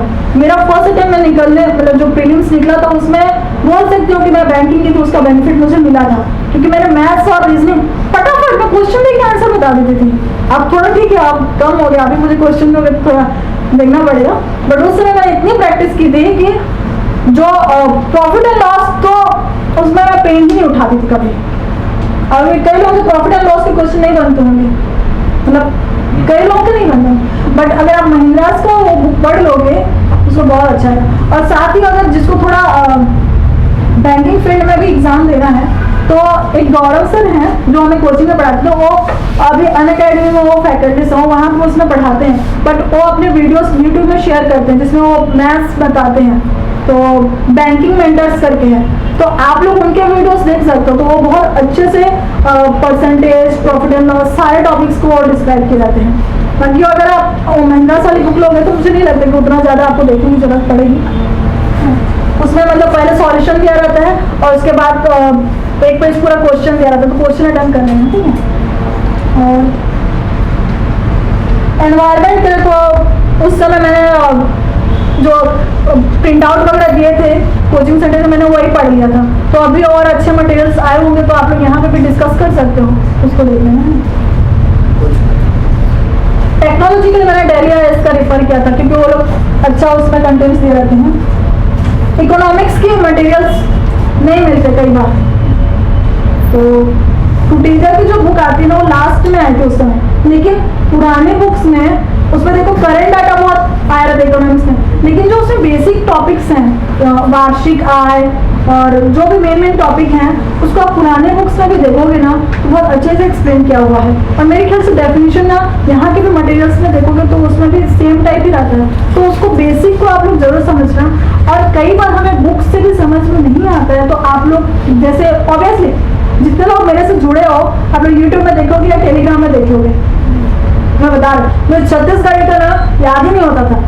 मैं मतलब हम लोग ओडिया कल्चर वाले हैं तो मैं छत्तीसगढ़ी नहीं बता, तो मैं यूट्यूब से देखी थी कोई 35-40 मिनट के वीडियोस की। हम लोग क्या करते हैं जिसका 2 मिनट का वीडियो है उसी को देख लेते हैं, लेकिन कई बार जो अच्छा पढ़ाते हैं वो 35-40 मिनट में बहुत अच्छे से एक्सप्लेन किया था। तो आप लोग यूट्यूब से भी वीडियोस देख सकते हो जो टॉपिक आपको टफ लगे। और बाकी कोई सब्जेक्ट अच्छा इसका नहीं पता, ज्योग्राफी के लिए ज्योग्राफी के लिए भी मैंने टीचर से पढ़ा था और हरिराम पटेल मैंने देख लिया था उस समय मेरा कल्प्रिट से ज्यादा होने था, तो मैं इनकी भी बुक पढ़ी रहती फिर बताई रहती फीडबैक है ना, बट ऑब्वियसली मैंने फीडबैक लिया है इनका, तो यहाँ से भी अच्छा आपको मटेरियल मिल सकता है, तो यहाँ का भी आप देख सकते हो, ठीक है। और ज्योग्राफी के लिए भी मैंने वीडियोस ज़्यादा रेफर किए थे और वही की थी मैं नक्शा बना के सभी मटेरियल्स का देख के जो टॉपिक्स है उसको नक्शे में मैपिंग कर लिया था। हो गया ना सारे सब्जेक्ट के मटेरियल्स? और कोई डाउट इंटरव्यू का लिखकर? हाँ बोलना बोलिए। मेंस के आंसर राइटिंग करते टाइम जैसे कि मात्रा में जो त्रुटि होती है उसके सुधार के लिए कुछ हाँ किया जाए, बहुत ज़्यादा दिक्कत है, मात्रा बहुत मात्रा ना उसी का दिक्कत ज्यादा आता है जिसकी स्कूलिंग सही नहीं रहती है तो यार मेरे में ना मात्रा वाली मिस्टेक्स बहुत कम होती थी, मतलब एकदम रेयर होती थी, क्योंकि मैंने स्कूलिंग टाइम से सुधारा था, मुझे वही लगा मतलब जो लोग बेसिक से पढ़े रहते ना। बाकी आप लोग ना अपने कॉपीज फ्रेंड्स वगैरह को दिखा के ना उनसे बोल सकते हो। ये कॉमन मिस्टेक मात्रा का मिस्टेक रहता है, लोग काम में कहाँ पे बड़े ही देना रहता है कहाँ पे छठे ही देना रहता है, वही कंफ्यूज हो जाते हैं, है ना। कई लोग का देखना मतलब किया जाता है, मतलब बोला जाता है कि तो अरे भाई उसको आप कंटिन्यू करो ना तो उसमें छोटे ही होगा ऑब्वियसली, तो मात्रा को ना आपको एक ही चीज करना है कि आप अगर उसको पढ़ोगे तो किस फ्लो में पढ़ोगे उसको देख लेना, फिर मात्रा आपका सुधरने लग जाएगा। बोला जाता है कि वो ऐसा नहीं होता ना, बोला जाता है कि तो यहाँ से कि ऑब्वियसली छोटा हो रहा है, तो जो हम स्कूल में पढ़ते रहते ना, मैं छोटे मोटे की ऐसे करते थे स्कूल में टीचर लोग, तो वही चीज़ यहाँ भी यूज होती है। आप लोग उसको पढ़ा करो, दिमाग में बोला करो अपने मन में ही, तो आप लोग को मात्रा खुद को समझ में आने लग जाएगा। जो कॉमन है उसको बार बार से लिख के प्रैक्टिस करना पड़ेगा। और इंटरव्यू के बारे में नहीं डिस्कस किए, मैंने ये सेशन इसलिए रखा था कि जितनी चीज़ें आप लोगों से आज ही डिस्कस कर लूँ, और यूट्यूब में ठीक है मिले बताते रहेंगे, उसमें अब जॉब बिजी रहा मेरा तो उसमें कम वीडियोस बना पाऊँ। बाकी इंटरव्यू में वही पूछता है जो आपको पता रहता है, आप ही के बारे में तो पूछते हैं, है ना। और मैंने भी बहुत सीरियसली मिस्टेक्स किए थे इंटरव्यू में भी, और मैंने मीन्स में भी मिस्टेक किया था। बहुत कम लोग होते हैं जो अपनी गलतियों को बताते हैं, बट मैं आप लोग को अपनी गलतियाँ बता रही हूँ क्योंकि मुझे सिलेक्शन लेना था, मैंने ले लिया, मैं डीएसपी बन चुकी हूँ। अब मेरा जो गलती था उसको बताऊंगी तो भी कुछ नहीं होने वाला, बट मैं चाहती हूँ उस गलती को आप लोग भी समझें और आप लोग वो गलती ना करें। मैंने बहुत बड़ा मिस्टेक किया था उस समय, मेरे ख्याल से मैथ्स में 40 नंबर का क्वेश्चन आता है कि 20 नंबर का आता है, 40 नंबर का क्वेश्चन आता था ना मैथ्स में, जो 200 नंबर वाला रहता था उसमें जो बड़े बड़े रहते थे 20 नंबर में 40 नंबर था उस समय 40 था, क्या है मैंने 40 नंबर का क्वेश्चन गलत अटेम्प्ट कर दिया था। हाँ बताओ, और मुझे उस दिन पता भी नहीं चला कि मैंने गलत बना दिया है। जब मैथ्स मेरे ख्याल से दूसरे दिन था, और हाँ दूसरे दिन मैथ्स का पेपर था, सेकेंड हाफ में था, फिर तीसरे दिन का पेपर हुआ, फिर चौथे दिन में तो एक ही पेपर रहता है फर्स्ट हाफ वाला है, क्योंकि 7 पेपर होते हैं, तो वाला पेपर दिया, उसके बाद ऐसे बैठे थे। फिर एग्जाम सेंटर में जाते जाते एक लड़की से मेरा परिचय हो गया था, फिर ऐसे बैठे लास्ट दिन, और मैं अपने भैया का वेट करी तो आएंगे तो साथ में जाएंगे करके, फिर वो एकदम बोली अरे देखना मैंने इसमें पूछा कुछ और था, बना कुछ और दिया। फिर मेरा दिमाग क्लिक किया, मैंने भी तो वही किया है। उसमें बेलन वाला क्वेश्चन था, उसमें ये लिखा था कि बेलन में कितना पानी बचेगा, और मैंने क्या बना दिया था, बेलन से कितना पानी बाहर निकलेगा। सब कुछ मुझे मालूम था, सारे फॉर्मूला सब चीज मुझे मालूम थे, फिर भी मैंने क्या कर दिया था, मिस्टेक कर दिया था। क्या मिस्टेक, क्वेश्चन को ठीक से नहीं पढ़ पाई थी। वो तो अच्छा थे, उस 40 नंबर में ABC करके 3 पार्ट था, तो एक पार्ट में जो कंपैरिजन वाला था वो मेरा सही बना था, और बाकी 2 पार्ट मैंने ऐसे मिस्टेक कर दिया था। तो उसमें सोचो कितना पसीना आ जाएगा। मतलब अभी तक मैं ये थी कि मुझे मैथ्स में सबसे ज़्यादा नंबर मिलेगा, मतलब 180 के आसपास मुझे नंबर मिल जाएगा, और मुझे इतना नंबर मिलेगा कि मैं सारा लिखते जाती थी, और एकदम कॉन्फिडेंट थी कि मेरा सिलेक्शन हो जाएगा। और जब मैथ्स की मतलब ये वाली गड़बड़ी मेरे दिमाग में आई, ऐसा लगा कि पूरा मेहनत बेकार। उधर जॉब को मैंने ऐसे छुट्टी लेके मेडिकल में आके भाग के आ गई थी, उधर भी मैंने दाव लगा दिया, इधर मीन्स मेरा बिगड़ गया, फिर से पढ़ना पड़ेगा। वहीं बैठे बैठे पूरा पसीने पसीने हो गए थे। तो ये मिस्टेक आप लोग मत करना। जो बड़े क्वेश्चन है उसको 3 बार 4 बार भले ही पढ़ो क्या बोल रहा है। और वो हैबिट अब मेरे में आ गई, क्योंकि हम लोग अब एक जॉब में आ जाते हो ना, आपके एक साइन से बहुत कुछ डिपेंड करता है। अब खासकर पुलिस वालों की, एक पर जेल में रहता है बोलते ना, वो सही बात है, एक कहीं पे लिखा पढ़े मिस्टेक हुआ तो आप पूरी नौकरी गई। तो अब तो हम लोग हैबिट हो गई हर चीज़ को 10 बार पढ़ के उसको भेजने की। मेन से मैंने वो गड़बड़ी किया था, है ना, मैंने वो पेन ड्राइव दिया हुआ है ना उसको, हाँ ये सब ठीक है, हाँ ओपन। मैं अपने 1-2 आंसर्स दिखा रही हूँ, ठीक है। मैं रिवीजन का सही अप्रोच क्या होना चाहिए? शॉर्ट नोट्स बनाओ ना, नोट्स बना ले, जैसे टॉपिक को आप पढ़ रहे हो, एक सदर्शन को पढ़े, कंप्लीट हो गया आज में। फिर आपके पास अगर एक मतलब बहुत दिन 3-4 महीने तो हर हफ्ते एक बार उसको रिवीजन क्या हुआ जो एक बार पढ़ो ना उसको एक बार रिपीट कर लिया करो। मतलब ऐसा नहीं कि रिवीजन कर ले फिर 1 महीने बाद उसको पढ़ें, उसको डेली मतलब हफ्ते में एक बार रिवीजन जरूर करें। और मेरे पास कम टाइम था तो हर तीसरे दिन में मैं जो चीज़ें पहले पढ़ लेती थी उसको तीसरे दिन मेरा रिवीजन कर दी। और जो लैंग्वेज है उसको मैं डेली पढ़ती थी। लैंग्वेज को ऐसा नहीं था कि रिवीजन के लिए मैं रखी वाला, लैंग्वेज मैं डेली पढ़ती थी, प्रीलिम्स में भी मेंस में भी। मैथ्स डेली बनाती थी, साइंस वगैरह तो बाकी सब्जेक्ट अलग थे, है ना। करंट अफेयर भी डेली, एडिटोरियल डेली पढ़ती थी, और बस इतना ही तो रहता है जो डेली पढ़ने वाला रहता है, बाकी सब तो टॉपिक बढ़ जाता। अच्छा, कौन से पेपर का देखना चाहोगे? मैं सारा तो नहीं बताऊंगी। हाँ, ऐसे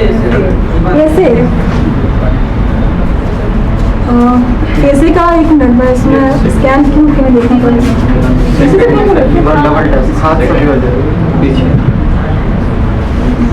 इसमें क्या क्या है ये नहीं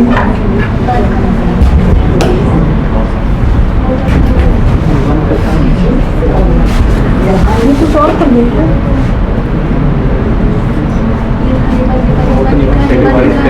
ये निबंध लिखा है एक्चुअली, इसमें दो चीजें हैं। कई लोग को लग रहा है मैडम यहाँ तो निबंध लिखा है, मैंने जो टेस्ट सीरीज जो कोचिंग में हुआ था उसका वाला ही हिंदी में लिखा वाला है। मैं आपको मेंस जो एग्जाम में दी थी उसको मैंने स्कैन करवाया था, उसका हेडिंग नहीं करवा पाई थी कि मैथ्स है हिस्ट्री है, ये देख लेना। ये लोग हाँ ये है ना, जैसे उस समय विमुद्रीकरण आया था। देखो मेरी राइटिंग उतनी अच्छी नहीं है ना, तो कई लोग अगर अच्छी नहीं होगी ना तो नेगेटिव मत होना, अरे जज कर अरे मतलब पढ़ने योग्य है ना। राइटिंग में हम लोग एक मिस्टेक क्या कर रहे हैं, देखो ये कॉपी खुला है तो बता दे रहा हूँ, वहीं से सुंदर हो सकता है वहीं से गड़बड़ हो सकता है। मैं उस चीज को सुधारने की कोशिश करती थी पर नहीं हो पा रहा।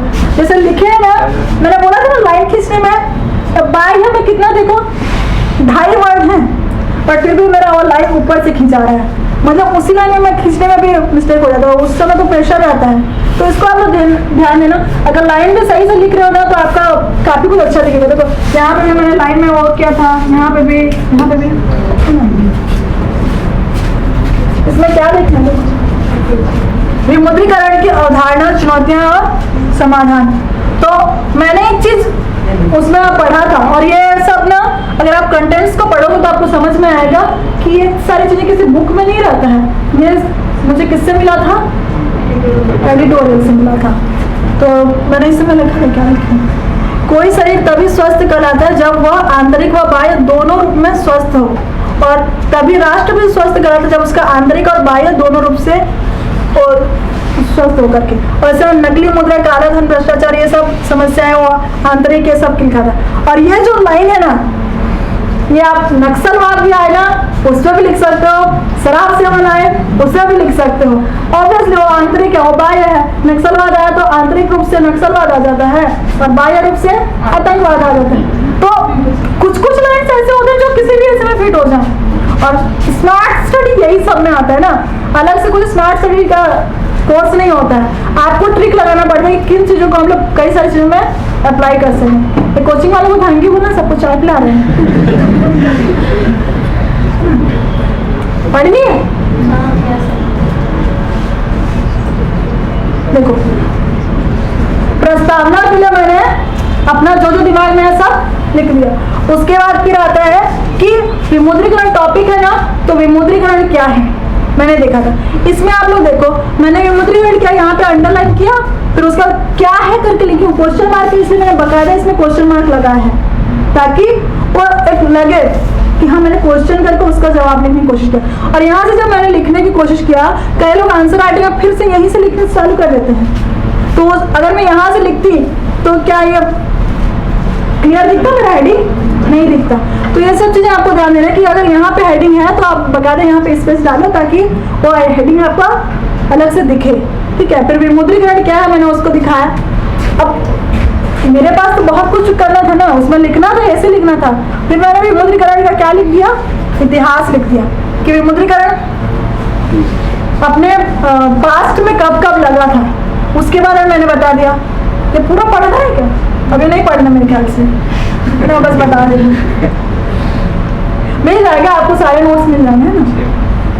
फिर वर्तमान में विमुद्रीकरण जो उस समय लगा था 2016 में, उसमें क्या क्या प्रावधान थे, कब लगा था, किस नोट को बंद कराया गया था और कितना क्या हुआ था उसके बारे में लिखा है, ठीक है। अब देखो मैंने इसमें ये वाला जो लिखा है 86% तरलता समाप्त हो जाती है। अगर आपको डाटा सही सही मालूम है तभी आप डाटा लिखा करो, गलत डाटा कभी नहीं लिखना चाहिए। आप गलत लिखोगे तो नंबर कम करेगा आपको, नेगेटिव मार्किंग नहीं होती लेकिन कम तो होते हैं ना, बट अगर सही लिखे हो तो आपको अच्छा प्लस पॉइंट होता है। तो उस समय विमुद्रीकरण इतना चला था कि हर बच्चा जो भी पीएससी का एग्जाम देगा इसकी तैयारी तो जरूर किया होगा। और जब हम लोग कोचिंग में कर रहे थे तब एक लड़का विमुद्रीकरण पे लिख के लाया हुआ था ऐसे, तो सर लोगों ने उसकी तारीफ की थी और बोले थे कि अच्छा लास्ट में ऐसी की क्लास हो नहीं पाई थी तो इसका देख लेना बोले थे। फिर मैंने देखा उसका और फिर मैं सोची कि अगर मैं उसी का कॉपी की तो फिर उसको तो ज्यादा नंबर मिलेगा ऑब्वियसली। आप देखो, आप किसी बुक को पढ़ते हो तो आप क्या पूरा का पूरा बुक लिखते हो? नहीं, उसकी आधी चीजें लिखते हो। तो अगर पूरा बुक को अगर मैं उस लड़के का कॉपी करूंगी तो लड़का लिखा मतलब वो एग्जाम में ऑब्वियसली उससे और अच्छा लिखेगा, और मैं अगर उसका पूरा पढ़ी तो उससे कम लिखती। इसलिए मैंने खुद से स्टडी किया था और खुद से सारे मतलब और भी चीजें क्या क्या लिख सकते हो उसको मैंने किया था। ठीक है, फिर उसके बाद विमुद्रीकरण का उद्देश्य कि क्यों बनाया गया, पर्पस क्यों। जो WH टाइप क्वेश्चन होता है ना वो यहाँ पे अप्लाई होता है। पहला में व्हाट, फिर अब वाई आ गया, तो क्यों उसको लगाए गए थे। अब मुझे तो नहीं बताया था मोदी जी ने कि उन्होंने क्यों लगाया था, बट अपने से सब तरफ से पढ़ पढ़ के क्या बना दिया था। और मैं मैक्सिमम ऐसे में ना महासागर का कंटेंट लिखा हुआ था क्योंकि उसमें दिया हुआ था विमुद्रीकरण को लेकर। ठीक है, ये देखो मैंने बुलेट पॉइंट्स लगाया, यहाँ मैंने बुलेट लगाया। ठीक है, तो मैं चाहती थी ये वाला लोग जो लिखा है यहाँ से लिख सकती थी, पर मैंने नहीं लिखा क्योंकि मैं एक मार्जिन टाइप से इसमें दिखा रही थी। ठीक है, तो ये चीज आप लोगों को भी ध्यान में रखना। अगर आप डॉट वगैरह लगा रहे हो या नंबरिंग भी कर रहे हो तो अगर एक लिखे हो तो इसको जस्ट यहाँ पे मत लिखा करो, वो थोड़ा आपका बुलेट पॉइंट या जो भी नंबरिंग है वो दिखेगा। मैंने कुछ में मिस्टेक किया था, उसमें लिख दिया था, पर आप लोग ये मिस्टेक मत करना।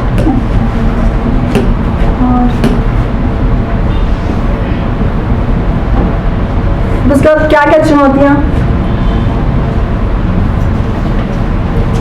देखो चुनौतियां में भी मैं पहले चाहती तो निम्नलिखित चुनौतियां आ रही हैं करके डायरेक्ट यहाँ से हेडिंग बना के डायरेक्ट पॉइंट वाइज लिख सकती थी, बट ऐसे लिख रहे हैं हम लोग, है ना। कोई आंसर लिखते तो वैसे लिख सकते हो, बट ऐसे लिख रहे करके मैंने पहले क्या किया, कंटेंट्स लिख दिया, उसके बारे में कुछ भी तो बहुत चुनौतियां आती हैं, ये आती हैं, वो आती है, लिख दिए।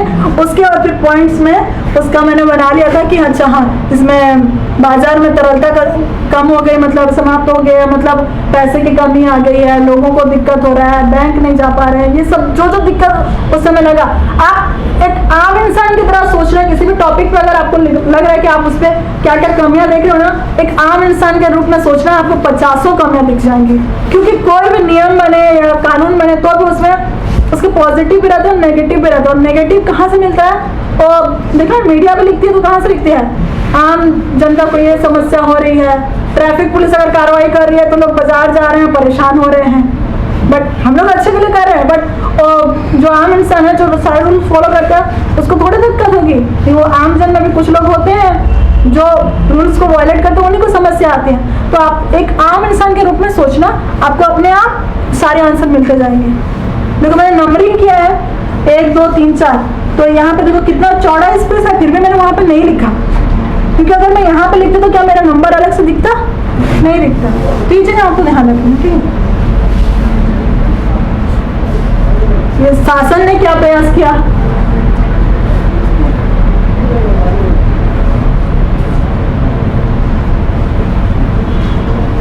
और जो चुनौतियां थी मैंने समस्याएं गिनाई, बट मैंने उसका समाधान भी दिया। ठीक है, तो जितने लोग एक्सपीरियंस देखे हैं उसमें बोलते हैं ना गड्ढा है करके पहले बोलता रहता है, तो उसको बोलते हैं कि उस गड्ढे को कैसे सॉल्व करना, तो खुद ही पूरा लग जाता है, जुट जाता है। तो आपको एग्जाम में भी वही करना है, जहाँ पे समस्या लिख रहे हो वहां पे समाधान भी लिखो।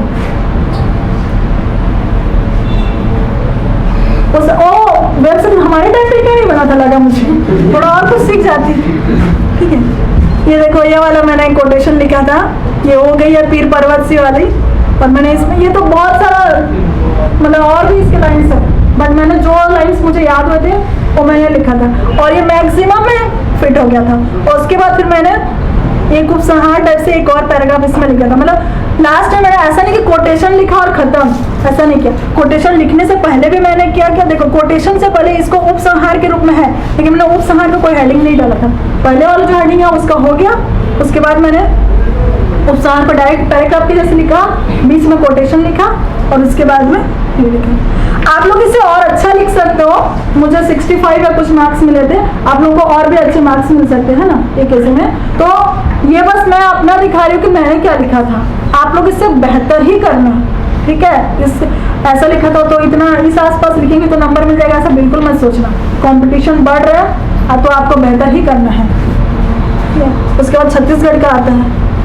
अब छत्तीसगढ़ का भौगोलिक विविधता, अब ये वाला प्राकृतिक संसाधनों का संरक्षण, मैंने ऐसा कुछ भी नहीं पढ़ा था।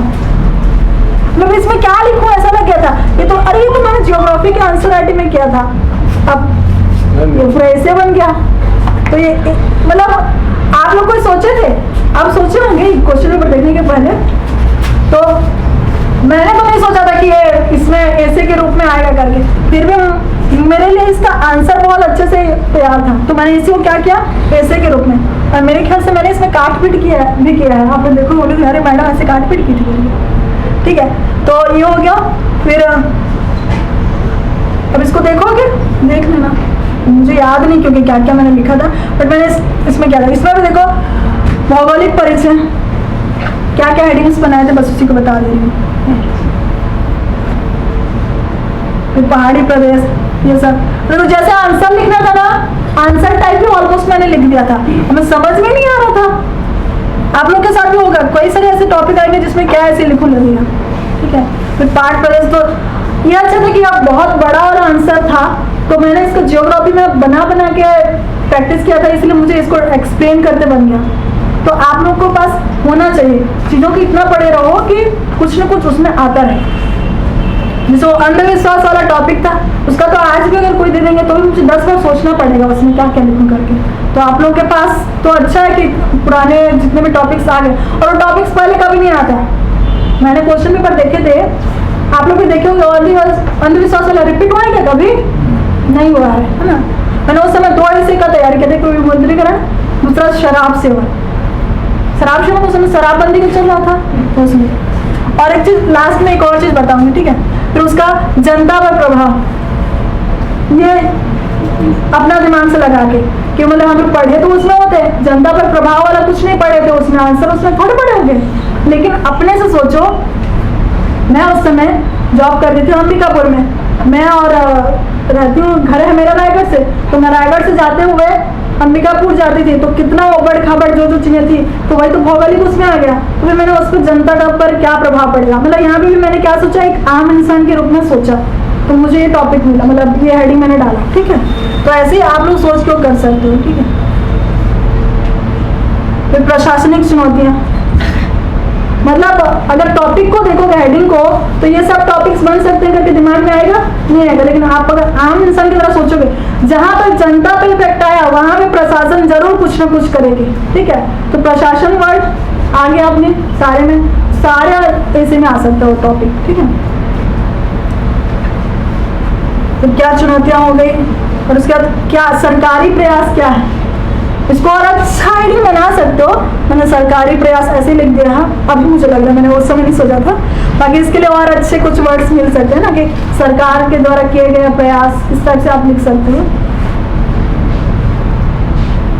फिर क्या क्या किया, मैं देख लो, मनरेगा, रोड बनता है, सब बनता है, पता है अपने को, कुछ ना कुछ तो और है। बरसात के समय में पेट्रोलिंग गाड़ियाँ घूमती हैं, भी प्रयास में आ गया। तो उसके बाद में अब खत्म हो गया मेरे ख्याल से। इसमें भी देखो मैंने वही वाला लिखा है ना, वही वाला मैंने लिख दिया था। तो कनेक्ट कैसे करते हैं? किसको? अरे तो मैंने बोला था ना कि मैंने ऐसा कोटेशन याद किया था जो हर समस्या वाली चीजों में फिट हो जाए, अब वो कनेक्ट होता रहे, वो करता रहे, चेकर है ना, तो मैंने नहीं किया वही वाला। अब क्योंकि समस्या है, मैंने खुद लिखा है आम जनता के लिए क्या समस्या है, सरकार क्या प्रयास कर रही है, तो समस्या सॉल्यूशन तो इस टाइप से कि अब बदलनी चाहिए, ये वाला मतलब ये जो कोटेशन है मुझे लगा कुछ बदलाव को लेकर ही है कि मेरे सीने में नहीं तो तेरे सीने में सही, आग जलनी चाहिए वाला, मतलब वो बदलाव को ही प्रेरित कर रहा है। तो जितनी भी समस्याएं सब में बदलाव की जरूरत तो है ही। अब देखना इसमें से कई लोग लिखेंगे इसको ठीक है। और एक ऐसे की मैंने तैयारी किया था और एक ऐसे की तैयारी नहीं किया था। मैंने मतलब वो भौगोलिक वाला उसका पार्ट का मैंने आंसर के रूप में तैयारी किया था, बट आंसर मुझे दोनों ही इसी में इक्वली मिले थे। जब मैंने आंसर देखा तो कितना कितना मार्क्स मिले करके, तो इससे मैटर नहीं करता कि आपने तैयारी उस पर एकदम की है कि नहीं की है। वहाँ पे आप इतने प्रिपेयर्ड रहो कि कोई भी टॉपिक दिया आप उस पर कैसे कैसे लिख सकते हो, अपने से लिखो। उतने कंटेंट्स हैं, उतना कुछ है, जो जो चीज़ें ध्यान रखनी चाहिए।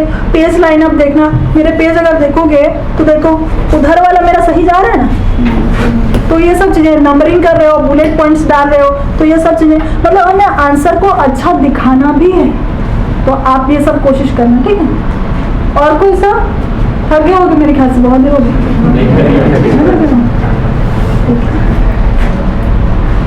ये हो गया। और कोई आंसर जिसको देखना है, मतलब कोई सब्जेक्ट? इकोनॉमिक्स सबसे गंदा नंबर उसी में मिला है, वही देखेंगे अब, ठीक है। इसको क्लोज करना ना।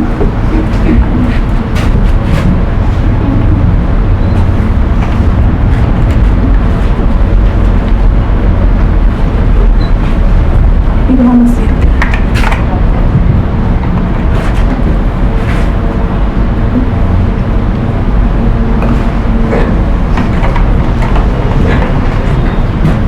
मेरे आंसर से डेटे कई लोग बोलेंगे मैडम हमें कुछ बोलती है और खुद कुछ लिखी भी करती है ना। मैं आप लोग को जो बोलती हूँ वो अपने आंसर अपने एक्सपीरियंस से बोलती हूँ कि और कैसा अच्छा करो तो आपको अच्छा मार्क्स मिले, इसलिए ठीक है। इकोनॉमिक्स बहुत टफ गया था मेरे लिए, देख लो, है ना। अच्छा, मैंने इसमें कितना कितना नंबर भी है उसको भी लिखा हुआ है ना। तो देखो राष्ट्रीय आय, अब मैंने इसमें लिखा है, ठीक है। अब इसे राष्ट्रीय की कुछ फॉर्मूला भी रहता है क्या? मैंने इतना लिखा था तो मुझे 1 नंबर मिला था। मैंने सिर्फ परिभाषा ही दे दी थी एक तरह से, बट इसमें आपको और भी कुछ कुछ चीजें आपको लिखनी चाहिए। मतलब सिर्फ परिभाषा से काम नहीं चलने वाला, अगर आपको 2 नंबर कवर करना है, ठीक है। तो आप लोग इसको और क्या लिख सकते हो, तो आपको 2 नंबर मिलता है। इसको देखिए जनान, ये वाला जो है जनांकिकी लाभांश, ये मैंने अच्छे से पढ़ा था, ठीक है। और इसमें मैंने डाटा भी दिया था, तब जाके मुझे उसमें 1.5 नंबर मिले हैं। तो आप लोग को इसमें और अच्छे लिखना है।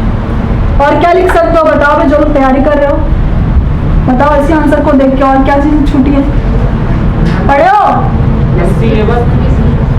35% अभी सर्किल लाभांश अभी हमारे भारत में। अच्छा, हाँ ठीक है। करेंट डाटा और जो जो चीजें होंगी उसको देख के, ठीक है। रेपो रेट और रिवर्स रेपो रेट, मैं इतना अच्छी तैयारी थी रेपो रेट को, क्योंकि रेपो रेट के बारे में मैंने बैंकिंग की जब तैयारी कर रही थी तब से पढ़ी थी, क्योंकि हम लोग रेपो रेट तो बैंकिंग का ही निकालते हैं ना मेरे ख्याल से, उसमें अभी क्या है करके। तो देखो पूरा इतना अच्छा लिखा था, और वर्तमान में कितना रेपो रेट है मैंने उसको भी लिखा था, और साथ ही प्रतिलोम रेपो रेट, इसमें क्वेश्चन में क्या था, दोनों दिया है ना, ठीक है। मैंने दोनों का, देखो 2 क्वेश्चन है, इससे अच्छे क्या लिखेगा इंसान। फिर भी आंसर कितना, मतलब इसमें नंबर कितना मिला था, 1.5 नंबर।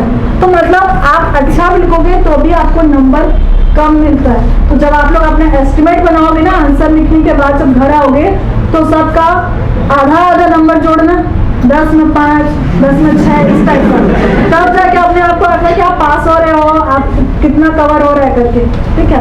क्योंकि देखना सबको हर साल 700, 800 इस टाइप का एवरेज नंबर आता है मेंस में। इतने अच्छे से टॉपर्स, इतना अच्छा पढ़ने वाले इतने कम मार्क्स क्यों मिलते हैं? ये भी रीजन है कि हमें नंबर ही कम मिलते हैं, जितना अच्छा लिख लो तो भी। संरचनात्मक बेरोजगारी, इसे मैंने इतना अच्छा लिखा, सिर्फ 1 नंबर दिया है ना। अब एग्जाम हॉल में इतना लिख लिया बहुत है, मतलब आप कोशिश करना कि आपसे कोई आंसर छूटे ना, सारे आंसर आप लोग अप्लाई करो, ठीक है। 1-2 क्वेश्चन तो ऐसे थे जैसे कुछ योजना वाला, शायद किसी का है कि दूसरा का मुझे याद नहीं, मुझे उसके बारे में कुछ भी नहीं पता था, एक सरकारी योजना थी और मैंने कुछ और लिख दिया था तो 0 मिला। लेकिन मुझे एक संतुष्टि थी ना कि मैंने अटेम्प्ट किया है। आप अगर छोड़ दे तो एग्जाम में क्वेश्चन तो कैसा लगता है, अरे मैंने उसका कुछ तो लिख लेना था करके, तो ये चीज मन में मत रहने दें। और उसको मैंने लास्ट में अटेम्प्ट किया था, जो लास्ट में 5 मिनट रहते ना, चेकर दे कॉपी करते रहते हैं, उस समय कुछ तो लिखो वाला। तो आप लोग ये चीज जरूर करना, लिखना, हो सकता है वो सही हो जाए। ठीक है। और ये आधुनिक परिवर्तन की प्रवृत्तियों, इसकी भी मैंने बहुत अच्छे से आंसर लिखा था। अच्छा हाँ, मुझे याद है, इसमें इकोनॉमिक्स में और भी 2-3 चीजें है ना, जैसे इसमें और क्या क्या सब्जेक्ट इन्वॉल्व था उस समय, भारत का भूगोल, ये सब इकोनॉमिक्स के आंसर मैंने अच्छे लिखे थे। क्योंकि नॉर्मली लोग क्या बोलते हैं कि इकोनॉमिक्स में मार्क्स नहीं मिलते हैं, साइंस में मार्क्स नहीं मिलते हैं। बट जब पेपर अच्छा गया था ना, तो मुझे लगा था कि अरे मैंने तो अच्छा लिखा, मुझे अच्छे मार्क्स मिलेंगे। बट जब मैंने कॉपी देखा अपना, तब समझ में आया कि अरे नहीं, रीजन ये है, जितना भी अच्छा मिलो उसमें आधा 1 नंबर आपको सब में कम मिलता है। अब 5 to 2 नंबर का क्वेश्चन है, 10 नंबर मिलता, मुझे उसमें कितना मिला है, 7 नंबर, 3 नंबर ऐसे ही गए। तो 10 नंबर में 3 नंबर गए। तो ऐसे ही बाकी जब आप 200 नंबर पे करोगे तो 200 में 100 नंबर ऐसे ही एवरेज मिलता है, मान के चलो। कुछ ही लोग होंगे जिनको ज्यादा नंबर मिलते हैं। तो ऐसा नहीं कि इकोनॉमिक्स सब्जेक्ट टफ है, इससे मार्क्स कम मिल रहे हैं करके ही कम मिलता है। तो आप लोग नेगेटिव मत होना कि हम लोग इतना ही पढ़े हैं, नहीं बनेगा तो कैसे करेंगे। जितना पढ़े हो अच्छा पढ़ रहे हो आप लोग, ठीक है। इसमें देखो मैं कितना, जैसे प्राथमिक क्षेत्र में कितना है, द्वितीय क्षेत्र में, तृतीय क्षेत्र में, मतलब दूसरे चीजों में मैंने पढ़ा था और उसको इस सब में मैंने कोरिलेट करके लिखा हुआ था। और रीजन ये है कि मैंने तैयारी अच्छी की थी। और इकोनॉमिक्स जो लोग टफ बोलते हैं और इसमें नोट्स नहीं बनाते, मैंने और एग्जाम के आखिरी 7 दिन पहले भी मैंने इकोनॉमिक्स को नोट्स बनाया था और पूरा पढ़ा था।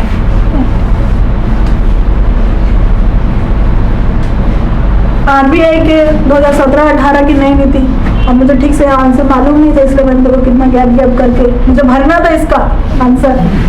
ठीक है, इतना आना चाहिए। जिसका आंसर कम मालूम है उसमें सारे लाइंस को कैसे भरें। ठीक है, तो देखो मैंने सारे लाइंस, अब 3 चीजें मुझे पता थी, जैसा भी हो, ये पता नहीं था, मैंने बनाया था एक तरह से। ठीक है, तो हेडिंग डाल के उसके आगे लिख के, तो आप लोग भी जो चीज़ अगर नहीं बनती है तो 2-3 लाइन भी, अगर 2-3 वर्ड भी पता है तो उसको आप हेडिंग डाल के ऐसे ऐसे करके जोड़कर उन्हें विकास की नीति में जोड़ा जाता है, ऐसा कुछ भी लिख करो। राजकोषीय घाटा, ये तो बहुत इंपॉर्टेंट क्वेश्चन है, बार बार आता है।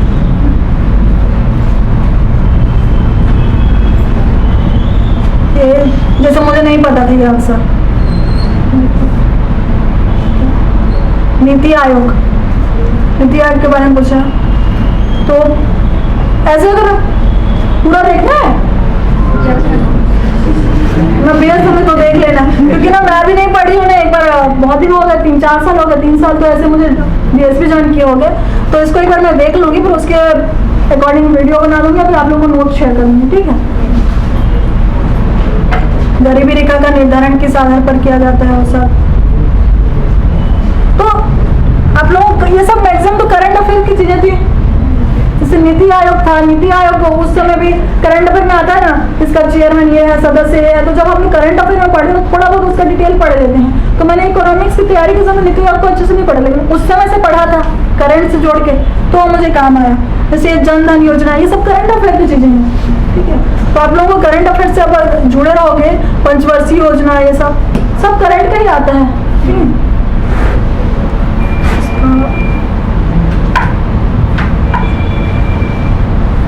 ये मनरेगा का क्वेश्चन आया था, तो मनरेगा का क्वेश्चन भी देखो मैंने बहुत अच्छे से लिखा था, मुझे याद है अभी भी।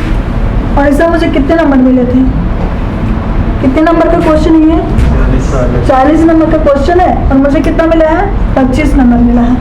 ठीक है, तो ऐसे ही मिलते हैं, पूरे आपको नंबर नहीं मिलते हैं, आप जितना भी अच्छा लिखो। ये देखो इसके प्रावधान क्या है, इसमें उम्र वगैरह का सबका, कितने दिन का उसमें मनरेगा के तहत हुआ रहता है, कितने दिन उसमें सर्विस देते हैं सब। और इसमें से कुछ चीज़ें मैं बताऊँ, मेंस में जब पढ़ रही थी तब मैंने वो चीज़ें नहीं पढ़ी थी, लेकिन एग्जाम हॉल में मैंने, मुझे वो चीज़ें याद आ गई और मैंने लिखा। क्यों? क्योंकि मैं उसको करंट अफेयर में उसको पढ़ते आती। मनरेगा का तो गाँव में खुदाई होता था, जो रोड वगैरह के साइड में करते थे, तो मुझे याद था कि मेरे गांव में भी होता था ऐसे करके, तो उसको जोड़ के मैंने किया था। तो आपके आसपास भी कोई चीज़ होती है ना, तो एकदम इग्नोर करके सिर्फ बुक को पढ़िए, ऐसा हिसाब मत रखना।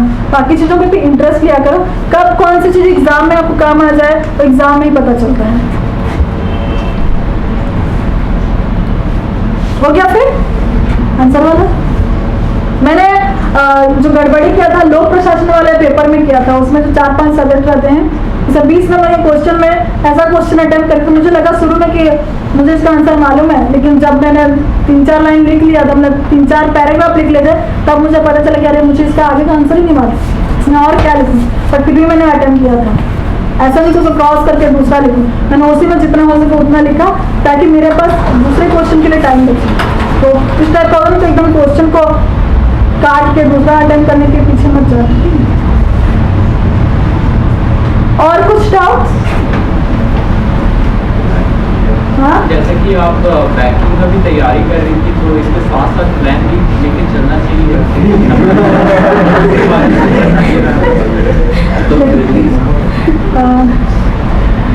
मैं अपना लाइफ जर्नी बताऊं अभी तक का? कोई ऐसा है जिनको बोर लग रहा हो, थक गए हो, इनका चाय रिफ्रेश कर दिया हो, 10-10 रुपये फीस दे देना इनको। जैसे मैंने ग्रेजुएशन किया इंजीनियरिंग में, ठीक है, कंप्यूटर साइंस एंड इंजीनियरिंग। कितना कई लोग देखे हो ना, मैंने कई सारे वीडियोस वगैरह में बताया सारी चीज़ें, तो फिर भी रिपीट कर रही हूँ। उसके बाद जब मैं इंजीनियरिंग कर रही थी, जब मैं 2nd ईयर 3rd ईयर तक थी, तो मेरे जो 2 बड़े भैया हैं वो दोनों भी एमटेक की इंजीनियरिंग के बाद, तो एमटेक बड़े भैया भी किए, मेरे बड़े भैया एमटेक करके पीएचडी किए हैं। तो दिमाग में था कि आगे फिर पीएचडी करके अभी प्रोफेसर है, उनकी सैलरी भी बहुत अच्छी है, मेरे से डबल है उनकी। तो उस समय दिमाग में था कि मैं इंजीनियरिंग करूँ, फिर मैं आगे एमटेक करूँगी। तो जब कॉलेज में सर आते थे ना, किसको एमटेक करना है, क्लास में सबसे पहले मेरा हाथ उठता था कि मुझे एमटेक करना है, मुझे आगे पढ़ना है, मैं पीएचडी करूँगी, प्रोफेसर बनूंगी, इस टाइप का। बट जब मैं फाइनल ईयर में आई, तो फाइनल ईयर आते आते तक 4 साल के कोर्स में इतना था कि मैं सोच रही थी मैं और नहीं पढ़ूंगी, 2 साल एमटेक और कौन पढ़े, और वास्ट कौन पढ़े, ऐसा सोच रही थी। फिर जब कॉलेज कंप्लीट हुआ, उसके बाद घर में थी, फिर 2 महीने में एक उस समय चला था, कई लोग CSBT वाले होंगे, अगर 2014 पास आउट होंगे, मैं 2014 पास आउट हूँ, तो CSBT ने जो एग्रीगेट जितना अच्छा था जिन लोगों का, उन लोगों का इंफोसिस में इंटर्नशिप के लिए सिलेक्शन हुआ था। मैं अपने कॉलेज में टॉपर थी अपने ब्रांच में, तो मेरा तो हो गया था उसमें सिलेक्शन, क्योंकि मैं KIT कॉलेज से थी और हमारा एवरेज कम था एज कम्पेयर टू दूसरे कॉलेज से कम। बट फिर भी एवरेज जो ओवरऑल में हम लोग का हो गया था, हमारे कॉलेज से 4-5 लोग हो गए। कहाँ गई मैं? अब 3 महीने मैंने पूरा वहाँ सॉफ्टवेयर डेवलपिंग सीखा, प्रोग्रामिंग सीखा, जावा पे वर्क करना सीखा, .NET जावा, ये सब। रात के 12 बजे तक हम लोग प्रोग्रामिंग करते थे। इतना मतलब इतना अच्छा आ गया ना, जो ऐप हम लोग गेम खेलते हैं ना, बहुत पहले नोकिया का मोबाइल है ना, जिसमें एक स्नेक आता है, वो सब गेम सीखना, बॉल कैसे ऊपर नीचे जाती है, वो सब करना हम लोग सीखे, तो कितनी खुशी होती थी। अब मुझे सॉफ्टवेयर इंजीनियर बनने के मेरे दिमाग में पूरा चढ़ गया था। फिर जब मैं 3.5 महीने के बाद फिर वापस आई, तो फिर अब वहाँ पे एक्चुअली वो कुछ प्रोसेस थे, वहाँ जो हम लोग पढ़ा उसका भी वहाँ पे टेस्ट हुआ, और बाद में एप्टीट्यूड का भी टेस्ट हुआ, और एप्टीट्यूड में हिंदी, इंग्लिश और मैथ्स ये सब था। और चूँकि मैं हिंदी बैकग्राउंड से थी और एप्टीट्यूड की मैंने तैयारी कभी उतना किया नहीं था, मेरे से एकदम सिंपल जो टाइम एंड डिस्टेंस के क्वेश्चन थे ना, वहाँ के एप्टीट्यूड में वो क्वेश्चन नहीं बने। जब पहला राउंड हुआ जिसमें हम लोग को टेक्नोलॉजी जो सॉफ्टवेयर फील्ड का पढ़े थे उसका आया टेस्ट, तो उससे मेरा सिलेक्शन हो गया था। बट एप्टीट्यूड में मैं वहाँ पे सक्सेस नहीं हुई, तो मैं वहाँ से वापस आ गई। फिर जितने लोग हम लोग थे उसमें से कई लोग गए फिर हैदराबाद, इधर बैंगलोर जाके वो लोग इंटरव्यू वगैरह दिए और वहाँ जॉब किए। मैं भी सोच रही थी जाऊँ करके, फिर ठीक है इन्फोसिस के समय चेन्नई चली गई थी, घर वाले जाने नहीं देते, बट फिर से मैं जाकर वहाँ इंटरव्यू तो मैं जॉब सर्च करूँगा, बोले से घर वाले हाँ नहीं बोलना कि नहीं तो वहाँ जाके कहाँ जॉब सर्च करेगी, अब यहीं रहे, इस टाइप का चल रहा था। फिर उसके बाद मैंने जिस कॉलेज में पढ़ाई थी, मतलब पढ़ी थी, उसी कॉलेज में मैंने जॉब के लिए अप्लाई कर दिया और वहाँ पे मैंने पढ़ाना स्टार्ट कर दिया। तो मैं करीबन 1 साल में एज अ टीचर एक प्राइवेट स्कूल में जॉब कर रही थी। कई लोग यहाँ पर भी मैंने देखा है किसी होटल में मतलब या फिर किसी रेस्टोरेंट में काम करते हैं, कोई उसमें वो नहीं है। सैलरी जितनी मिले एटलीस्ट हम अपने पैर में खड़े रहते हैं। अब मुझे याद है वहाँ मुझे स्कूल में पढ़ाने का सिर्फ 3000 मिलता था। कितना जैसे अगर किसी ने विशेषताएं बोला, अगर हमको उसको 4 नंबर या 5 नंबर में लिखना है तो हम कैसे लिखते हैं? इस जो हाँ हाँ वो पॉइंट वाला जिसमें पीएफ में उसमें ईपीएफ उसमें कट जाता था मेरा 300 रुपये, फिर लगभग 3000 के आसपास मुझे मिलता था। तो जब पहले महीने की सैलरी मिली थी तो मैं घर में आके मम्मी को दी, तो 3000 दिन में मुझे इतना प्राउड फील होता कि मैंने बहुत ज़्यादा कमा लिया है भाई। 1 महीना मैंने मेहनत किया था उसका पैसा था। और साथ ही मैं एक कंप्यूटर सेंटर में ही पढ़ाती थी, वहाँ पे मुझे साथ मिलता था, तो 10,000 मुझे सैलरी मिल जाता था वहाँ पे। फिर भी इतनी खुशी होती थी कि क्योंकि घर में रहती थी, ना रूम का किराया देना, ना खाने का खर्चा देना, 10,000 पूरा हाथ में आ रहा था, कितनी खुशी होगी मैंने 10,000 बचा ले करके। तो ऐसा लगा कि वही मतलब उसी को मैं रेगुलर वो करूँ। और पढ़ाने में मुझे बहुत इंटरेस्ट है, इसलिए कुछ ना कुछ मैं तरीका ढूंढ लेती हूँ पढ़ाने का, इसलिए भी मैंने वीडियोस बनाया और इसलिए आज आप लोगों को ही पढ़ा रही हूँ।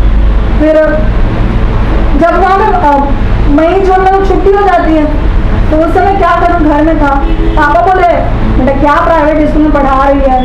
और फिर लोग भी बोलते थे कि अरे इंजीनियरिंग किया और घर में बैठी है। पापा का कहना था कि तू और अच्छा कर, क्योंकि मैं कॉलेज में मेरा रिजल्ट अच्छा आता था तो बोले कि तू कुछ और ट्राई कर।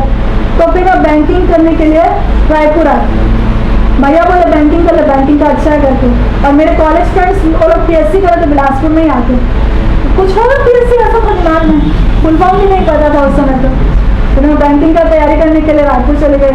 और जब मैं बैंकिंग का तैयारी की, जैसे अभी देखते हो ना यहाँ पे बिलासपुर में अगर आप पीएससी कोचिंग करने जाओ भर भर के स्टूडेंट रहते हैं सब में, तो ऐसा लगता है कि अरे यार यही दुनिया है, सब लोग पीएससी ले रहे हैं।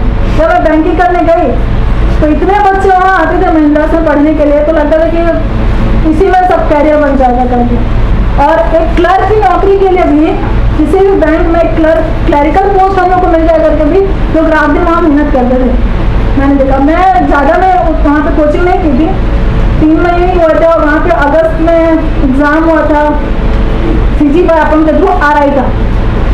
उस समय अभी तो RI का और हुआ एग्ज़ाम, इसके बाद हुआ है, लेकिन वो फर्स्ट एग्ज़ाम हुआ था, कई साल बाद RI का एग्ज़ाम हुआ था। मैंने वो एग्ज़ाम दिया और 2 महीने में रिजल्ट आए और मेरा व्यापम तो फर्स्ट डे में ही हो सिलेक्शन हो गया मेरा। तो फिर मैं RI ज्वाइन कर ली, यहीं पर बिलासपुर में ही मैंने ट्रेनिंग किया RI का। सरकंडा से होंगे यहाँ कई लोग, पटवारी प्रशिक्षण केंद्र, उसके बगल में राजस्व निरीक्षक प्रशिक्षण केंद्र, अब वो पीछे उसका नया बिल्डिंग बन चुका है ना। तो वहाँ हम लोगों ने ट्रेनिंग किया। और उस समय जब हमने ट्रेनिंग करे थे तो कुछ लोग पीएससी का एग्जाम दिए हुए थे और उस समय मैंने पीएससी की तैयारी नहीं किया था, तो लोग बोले तू भी पीएससी का करके।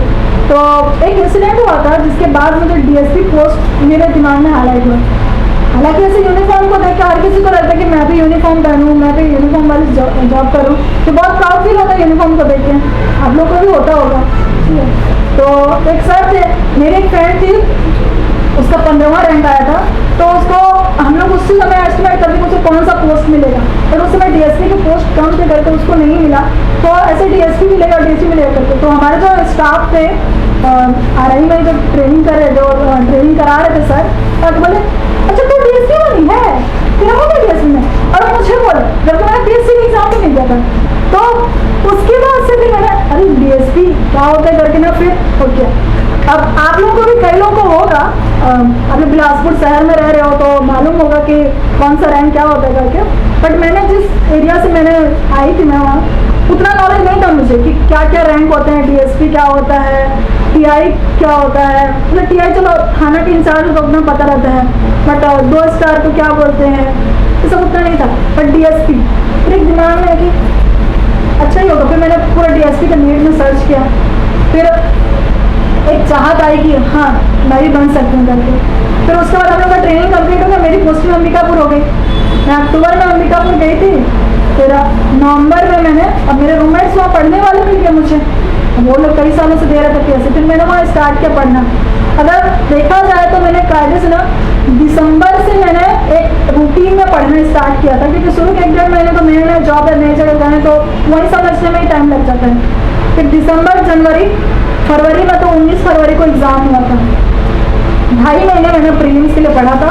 तो मैंने जो बैंकिंग के समय मैथ्स तैयारी किया था वो मुझे यहाँ पे काम आया। मैंने मैथ्स को कम टाइम दिया था और सिर्फ छत्तीसगढ़ वगैरह पढ़ना स्टार्ट कर दिया, और चूँकि दोनों मिला के उस समय का रिजल्ट आया था। उसके बाद ही अगले 2017 PSC से बदल गया, मैथ्स को क्वालिफाई कर दिया ना 2017 PSC से। तो उस समय भी मैथ्स क्वालिफाई नहीं था, स्कोरिंग था, तो मेरा उससे प्रीलिम्स अच्छा गया। तो मैंने तुरंत फिर बेटा सर को कॉल किया कि सर मेरा प्रीलिम्स निकल जाएगा लगा। और यहाँ पर तो एग्ज़ाम होता है, मेरे ख्याल से होता है एग्ज़ाम। मेल्स कोचिंग में तो एंट्रेंस एग्ज़ाम लेते हैं। अब मैं अंबिकापुर से कहाँ एंट्रेंस देने आती हूँ। मैंने बोला सर बहुत अच्छा गया मेरा और मुझे बहुत उम्मीद है कि हो जाएगा करके। और फिर मैंने अपना पोस्ट वगैरह बताया, फिर ठीक है आ जाना बोली। फिर मैं आई, ज्वाइन किया, और सिर्फ 1 मार्च से मैंने कोचिंग ज्वाइन किया था। मार्च, अप्रैल और 25 मई से हम लोग का मेल्स होने वाला था। तो 10 से 12 मई तक मैं कोचिंग गई थी और 20 मई के आसपास तक मैं नोट्स बनाई थी। तो वही मुझे फिर PSC मैंने दिलाया। फिर जब मेल्स दे दी, फिर लास्ट पेपर में मैंने बताया ना मैथ्स बिगड़ गया, तो मेरा कॉन्फिडेंस कितना डाउन हो गया था। फिर ठीक है, अब अगले मेल्स की मैंने तैयारी, मतलब अगले PSC का मैंने तैयारी स्टार्ट नहीं किया था। अब देखूँगी अब इंटरव्यू का रिजल्ट आया, फिर उसके बाद मतलब मेल्स का रिजल्ट आया, फिर देखेंगे हम लोग। फिर हम लोग का दिसंबर में रिजल्ट आ गया, अक्टूबर में आया और दिसंबर में इंटरव्यू होना था।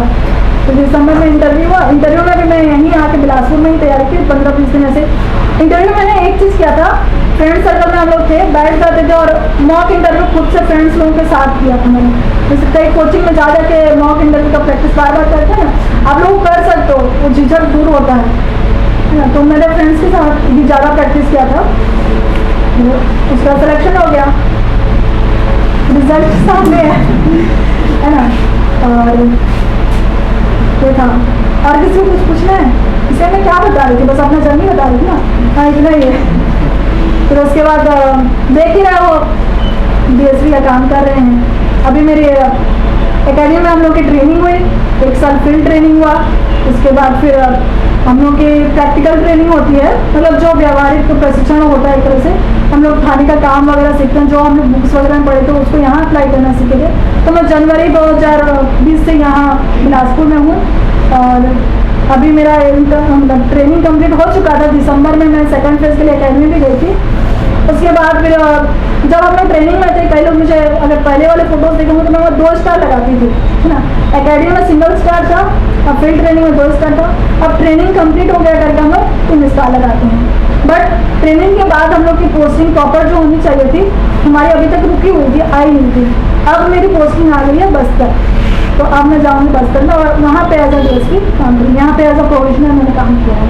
और कुछ दिन से मतलब एक जो ट्रैफिक DSP सर थे उनका रिटायरमेंट हो गया, तो 1 महीने से मैं ट्रैफिक का इंचार्ज भी।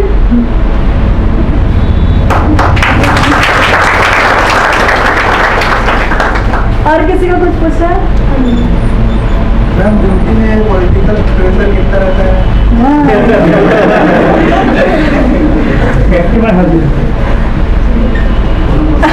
अभी कॉल करें, वो सब दिखाया जाएगा। एनर्जी है थोड़ा बहुत और सुनने की। अब मैं ट्रैफिक में हूँ तो ट्रैफिक की चीज़ों को कहूँ। 3 सवारी यदि आप चलते हैं प्रैक्टिकल करके देख लीजिएगा, 2 सवारी वाले कितने अच्छे से गाड़ी को टर्न कर पाते हैं और 2 सवारी वाले कितने अच्छे से ब्रेक लगा पाते हैं बनिस्पत के 3 सवारी चलने वाले। आप प्रैक्टिकल करके देख लेते किसी मैदान में, उसका दायरा भी ज़्यादा लगेगा, तो 3 सवारी गाड़ी लेकर घुमाएगा और स्पीड भी देर में कंट्रोल होगा। तो ये हम कभी नहीं करना है। ड्रिंक एंड ड्राइव तो करना ही नहीं है। कई देशों में आपको मैं बता दूं, उदाहरण बताते हैं हमारे सब लोग जो फॉरेन गए हैं, जिस दिन जिसको पीना रहेगा उस दिन वो ड्राइव नहीं करेगा। जबकि इंडिया में सबसे उल्टा रूल्स है, जो ज़्यादा ड्रिंक करे वही बोले गाड़ी पास नहीं चल होता है ना। ये नहीं करना है, क्योंकि दुर्घटना शब्द सुनने मात्र से बहुत आहत लगता है दिल में। क्योंकि किसी के पास अगर किसी के घर में अगर कुछ दुर्घटना हुआ तो सोच सकता है। मैं तो लाइफ गवाह हूँ। अभी जस्ट 12 मार्च को मेरी छोटी सिस्टर 36 ईयर की थी ओनली, सड़क दुर्घटना में उसका निधन हो चुका है और मैं उस टाइम यहाँ नहीं था। उसकी कोई गलती नहीं थी, मंदिर गई हुई थी और किनारे किनारे चल रही थी। कोरबा की घटना है दीपिका का, और इस तरफ से जा रही थी और उस तरफ से कार वाले 100 की स्पीड से आए। 5 लोग ड्रिंक एंड ड्राइव कर रहे थे एक मिनट भी उसको मतलब समझने का मौका नहीं मिला, ना किसी से बोलने का। ये होता है लोगों की जिंदगी साथ की बात। आप खुद समझ सकते हैं, उसके 2 छोटे छोटे बच्चे हैं, अब उसको कौन ध्यान देगा? वो तो ड्रिंक करके एक्सीडेंट करके चला गया। ऐसा ही होता है। तो रूल्स बहुत छोटे हैं लेकिन बहुत घातक भी अगर आप और हम इसका इस्तेमाल नहीं करते तो। सड़कों पे कुछ संकेत बनाए गए हैं जो आपके लिए बहुत महत्वपूर्ण है। सबसे पहला गोलाकार में रहता है, आप सभी देखें, आदेशात्मक संकेत बोलते हैं। वो आपको एक पुलिस अधिकारी की तरह 24 घंटे आदेशित करता है कि उसमें से जो चित्र बने उसमें से क्या करना है और क्या नहीं करना है। गोलाकार में रहता है और क्रॉस लगा रहता है, राइट। दूसरा रहेगा ट्रेंगुलर, त्रिकोण में ये आपको चेतावनी देता है, वार्निंग देता है। आप आगे जाएंगे तो 100 मीटर में लेफ्ट टर्न होगा कि राइट टर्न होगा, या ढलान है या फिर ब्रेकर है, कुछ भी रहेगा उसका पहले से आपको 100 मीटर पहले संकेत देगा, ठीक है। तीसरा प्रकार होता है आयताकार में, जिसको हम बोलते हैं सूचनात्मक चिन्ह। ये 3 प्रकार के चिन्ह भारत में आप कहीं पर भी जाएं, इसका कोई भी नियम बदलने वाला नहीं है, ठीक है। यहाँ तक क्लियर। अब कुछ संकेत है जो आप ट्रैफिक लाइट्स देखते हैं ना। एक सवाल कर लूँ आप लोगों से, पक्का? संकेत कितने प्रकार के होते हैं? एग्जाम्पल प्रेजेंस ऑफ माइंड होनी चाहिए। संकेत पूछा मैंने, कलर में सिर्फ 2 होते हैं, एक इलेक्ट्रॉनिक और दूसरा मैनुअल। और आपने जो बताया इलेक्ट्रॉनिक सिग्नल के कलर बताया, सही है। संकेत 2 प्रकार के होते हैं, एक इलेक्ट्रॉनिक सिग्नल संकेत और दूसरा मैनुअल, जो मैं अभी आपको बताने वाला हूँ। क्लियर? 10 संकेत है, ध्यान से सुनिएगा और इसके अलग अलग मीनिंग्स हैं। सबसे पहला हम 1 नंबर संकेत बनाते हैं, पीछे की तरफ से आने वाले ट्रैफिक को रोकना, क्योंकि हमारा पहला काम अपने आप को सुरक्षित करना। पीछे का ट्रैफिक हमको दिखता नहीं, सही है ना। तो सबसे पहला हमारा काम रहेगा पीछे से आने वाले ट्रैफिक को रोकना और हमारी नज़र बिल्कुल बाएं तरफ जहाँ पे हमारा अंगूठा है। क्लियर? ये संकेत नंबर 1। संकेत नंबर 2 क्लियर है? इसका मतलब समझ में आ रहा होगा। सामने से आने वाले ट्रैफिक को रोकना। संकेत नंबर 1 और 2 मिलके बनता है 3। 1 और 2, पीछे और सामने के ट्रैफिक को रोकना। क्लियर? संकेत नंबर 4 के 2 भाग हैं, ए या बी अथवा अ या ब, कुछ बोल सकते हैं। 1 2 3 4 5 6 7 8। समझ में आया? बिल्कुल नहीं। ये संकेत सबसे कठिन है, कई लोग समझ नहीं पाते और अज्ञानतावश दुर्घटना का शिकार हो जाते हैं। जैसा कि मैंने संकेत बताया, ये हाथ जैसे मैं डाउन करता हूं, जो सामने ट्रैफिक आ रहा है वो समझता है कि मुझे बुलाया, राइट। और जो इस तरफ से तीव्र गति से वाहन आ रही, जो राइट और लेफ्ट से आ रही है, उसके कारण सामने ट्रैफिक पुलिस के दुर्घटना हो जाता है। इसका मतलब है बाएं तरफ से तीव्र गति से आने वाली वाहन को चंद सेकंड धीमे करने के लिए संकेत नंबर 4 का अभाग बनाया जाता है। क्लियर? संकेत नंबर 4 के प्रभाव 1 2 3, 3 तरफ का ट्रैफिक रुक गया, पीछे सामने और दाएं। चलेगा कौन? सिर्फ बाएं वाले। क्लियर है? ठीक इसके विपरीत संकेत नंबर 5, 1 पीछे रुका, 2 सामने और ये 3 बाएं रुका। चलेंगे कौन? दाहिने वाले। क्लियर है? संकेत नंबर 6 देखिएगा, 1 2 3 और ये 4। संकेत नंबर 6 ही सावधान की पोजीशन में बनता है और सभी तरफ के ट्रैफिक रुक जाता है। ये 2-3 परिस्थितियों किया जाता है। अगर आप किसी भीड़ भाड़ चौराहे पे जो जवान खड़ा हो, ड्यूटी तब्दील करना हो, तब इसको किया जाता है। क्लियर? अब सवाल यह है कि हम संकेत नंबर 6 में चारों तरफ के ट्रैफिक तो रोक दिए, पर पास पहले पीछे करेंगे। एक तरफ से एम्बुलेंस, दूसरे तरफ से फायर ब्रिगेड, तीसरे तरफ से वीआईपी, चौथे तरफ से अन्य कोई पर्सन। तो सबसे पहले पास किसे किया जाए? तो ऐसा करते हाथ भी खड़ा कर लीजिए। फायर ब्रिगेड वाले कितने हैं और एम्बुलेंस वाले कितने हैं? फायर ब्रिगेड 2 ही 3। और एम्बुलेंस वाले कितने हैं? बहुत सही, चलिए डाउन कर लीजिए। आप लोग एक जिज्ञासा अब मैं दूर कर ही देता हूं। सबसे पहले हमको फायर ब्रिगेड को प्राथमिकता दी जाती है। क्यों? एम्बुलेंस में 1 या 2 ही मरीज हो सकते हैं और आजकल तो ऑक्सीजन या लाइफ सपोर्ट सिस्टम भी रहता है, एम्बुलेंस में रहता है। और यदि हम फायर ब्रिगेड को सही टाइम पे रवाना नहीं करेंगे, जिस किसी स्थान पर आग लगी हो वहां पर एक से अनेक लोगों की जानें जा सकती है, जन या धन दोनों की क्षति हो सकती है। इसलिए सबसे पहले फायर ब्रिगेड को रेड सिग्नल पे भी रवाना किया जाता है। क्लियर? सबसे पहले सेकंड में एम्बुलेंस, फिर वीआईपी, उसके बाद जिसको चाहे मर्जी वहां की सिचुएशन के हिसाब से अपन दे सकते हैं। क्लियर?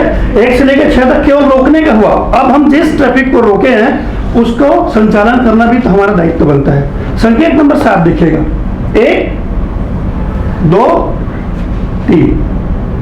अब जो हम संकेत नंबर 5 में बाएं का ट्रैफिक रोके थे, याद कीजिए उसको हम पास कर रहे हैं। ठीक है? क्लियर है? कोई कंफ्यूजन नहीं ना? ठीक। संकेत नंबर 8, 1 2 3 4 5 6 7 8। कई लोगों का सवाल यह भी हो सकता है कि सर आपने हाथ पीछे क्यों किया? सही है ना भाई? आप देख लीजिए, किसी भी चौक का आप अपने दिमाग में इमेज कर लीजिए। आप उस चौराहे पे खड़े हैं और जो भी ट्रैफिक राइट साइड से आएगा, आपका पृष्ठभाग ही उसका सही दिशा होगा कि नहीं? इसलिए यहां पीछे गए। जिनको घूम के जाना है चौक से सीधे जा सकते हैं। क्लियर है? ये संकेत नंबर 8। संकेत नंबर 9 देखिएगा, 1 2 3 4 5 6 7 8। कभी कभी पुलिस वाला भी रॉन्ग साइड जाने के लिए बोलता है आपको। जैसे कोतवाली चौक सभी ने देखा है? देखे है ना? आप तेलीपाड़ा रोड तरफ से आए और आपको इधर आना होगा गांधी चौक तरफ, और आप किसी बड़े गाड़ी में हैं, तो वहां से चौक से वह गाड़ी नहीं मुड़ सकता, सही दिशा से नहीं मुड़ सकता, इसलिए उसको यहीं से पास किया जाता है रॉन्ग साइड। क्लियर है? 1 से लेकर 10 तक के संकेत। अगर किसी को कुछ सवाल पूछना है तो बिल्कुल पूछ सकते हैं ट्रैफिक से जानकारी। बाकी मेरा सेशन खत्म, क्योंकि 10 मिनट का टाइम मैंने लिया था, वैसे तो 1 घंटे ले सकता था। ठीक है? कोई सवाल? Thank you.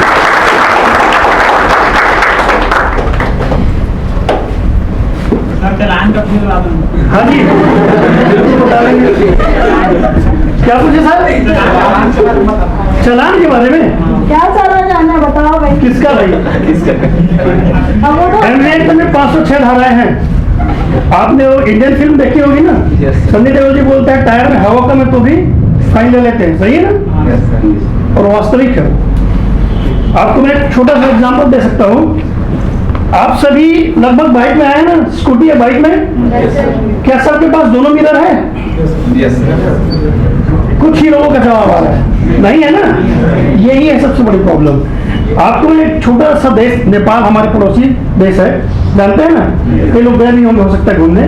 वहां पर प्रॉपर सभी के बाइक में दोनों मिरर रहते हैं और हेलमेट उसी में डाल दिए रहते हैं। यहाँ तो हेलमेट क्या बाइक समेत गायब हो जाएगा। सही है ना? वहां मैं लाइव देखा, खुद गया था, आप देख सकते हैं। इतना छोटा सा उदाहरण। और वहां एक 200 किलोमीटर जाना, 200 किलोमीटर आना हुआ था।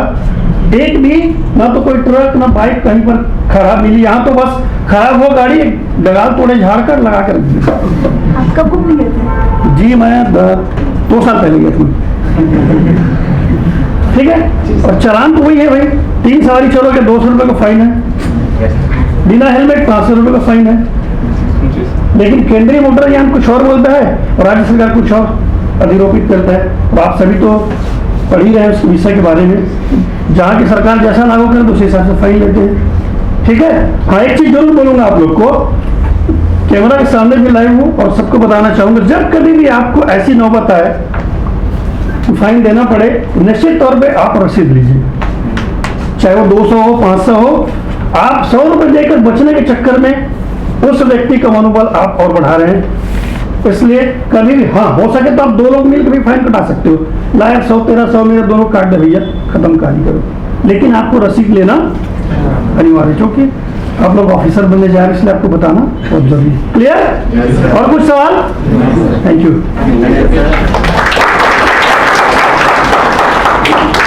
थैंक यू भैया। अरे बचा है प्रोसेशन थोड़ा सा चलिए मैं साथ ही यही एमजेड रही पूछे ना चालान के बारे में।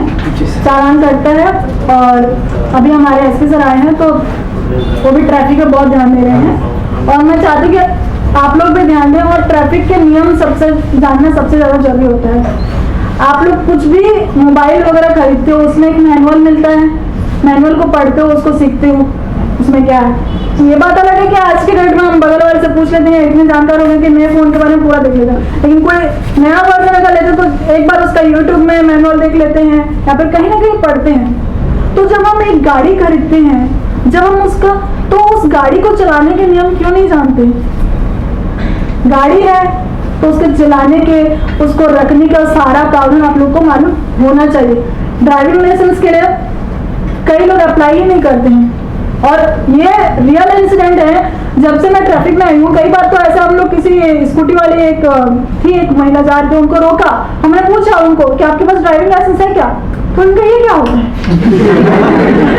मैंने बोला आप जो गाड़ी चला रहे हो उसको चलाने के लिए एक लाइसेंस मिलता है, तो उन्होंने कहा ये मेरे पापा की गाड़ी है।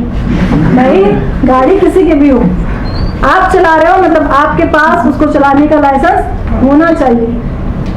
बहुत सारे हैं उससे रिगार्डिंग हमारे ट्रैफिक वाले जो स्टाफ है वो भी वीडियोस बना रहे हैं, मैं भी कुछ वीडियोस बना रही हूँ, यूट्यूब में हम लोग डाल रहे हैं, फेसबुक में भी डालते हैं और उन वीडियोस को डालें क्योंकि सारे नियम्स को बताना एक सेशन में पॉसिबल नहीं हो पाता क्योंकि ये CGPSC का सेशन था, बट ट्रैफिक एग्जाम रिलेटेड है इसलिए बता दे रही हूँ। प्रेशर हॉर्न आजकल के मतलब जो युवा पीढ़ी चल रही है उन लोगों को एक फैशन के तौर पे लगता है कि हम प्रेशर हॉर्न रखें, एकदम बजाए हॉर्न तो एकदम जोर से आवाज और उनको बहुत मजा आता है, बट उससे कई लोगों को डिस्टर्बेंस होता है, तो उसको ध्यान में रखें और एक कानूनी रूप से चालान के लायक है पूरा, है ना। तो प्रेशर हॉर्न का प्रयोग न करें। आप लोग अगर बाइक है भाई 2 लोगों के लिए बना है, 3 लोग क्यों सवार होना उस पर?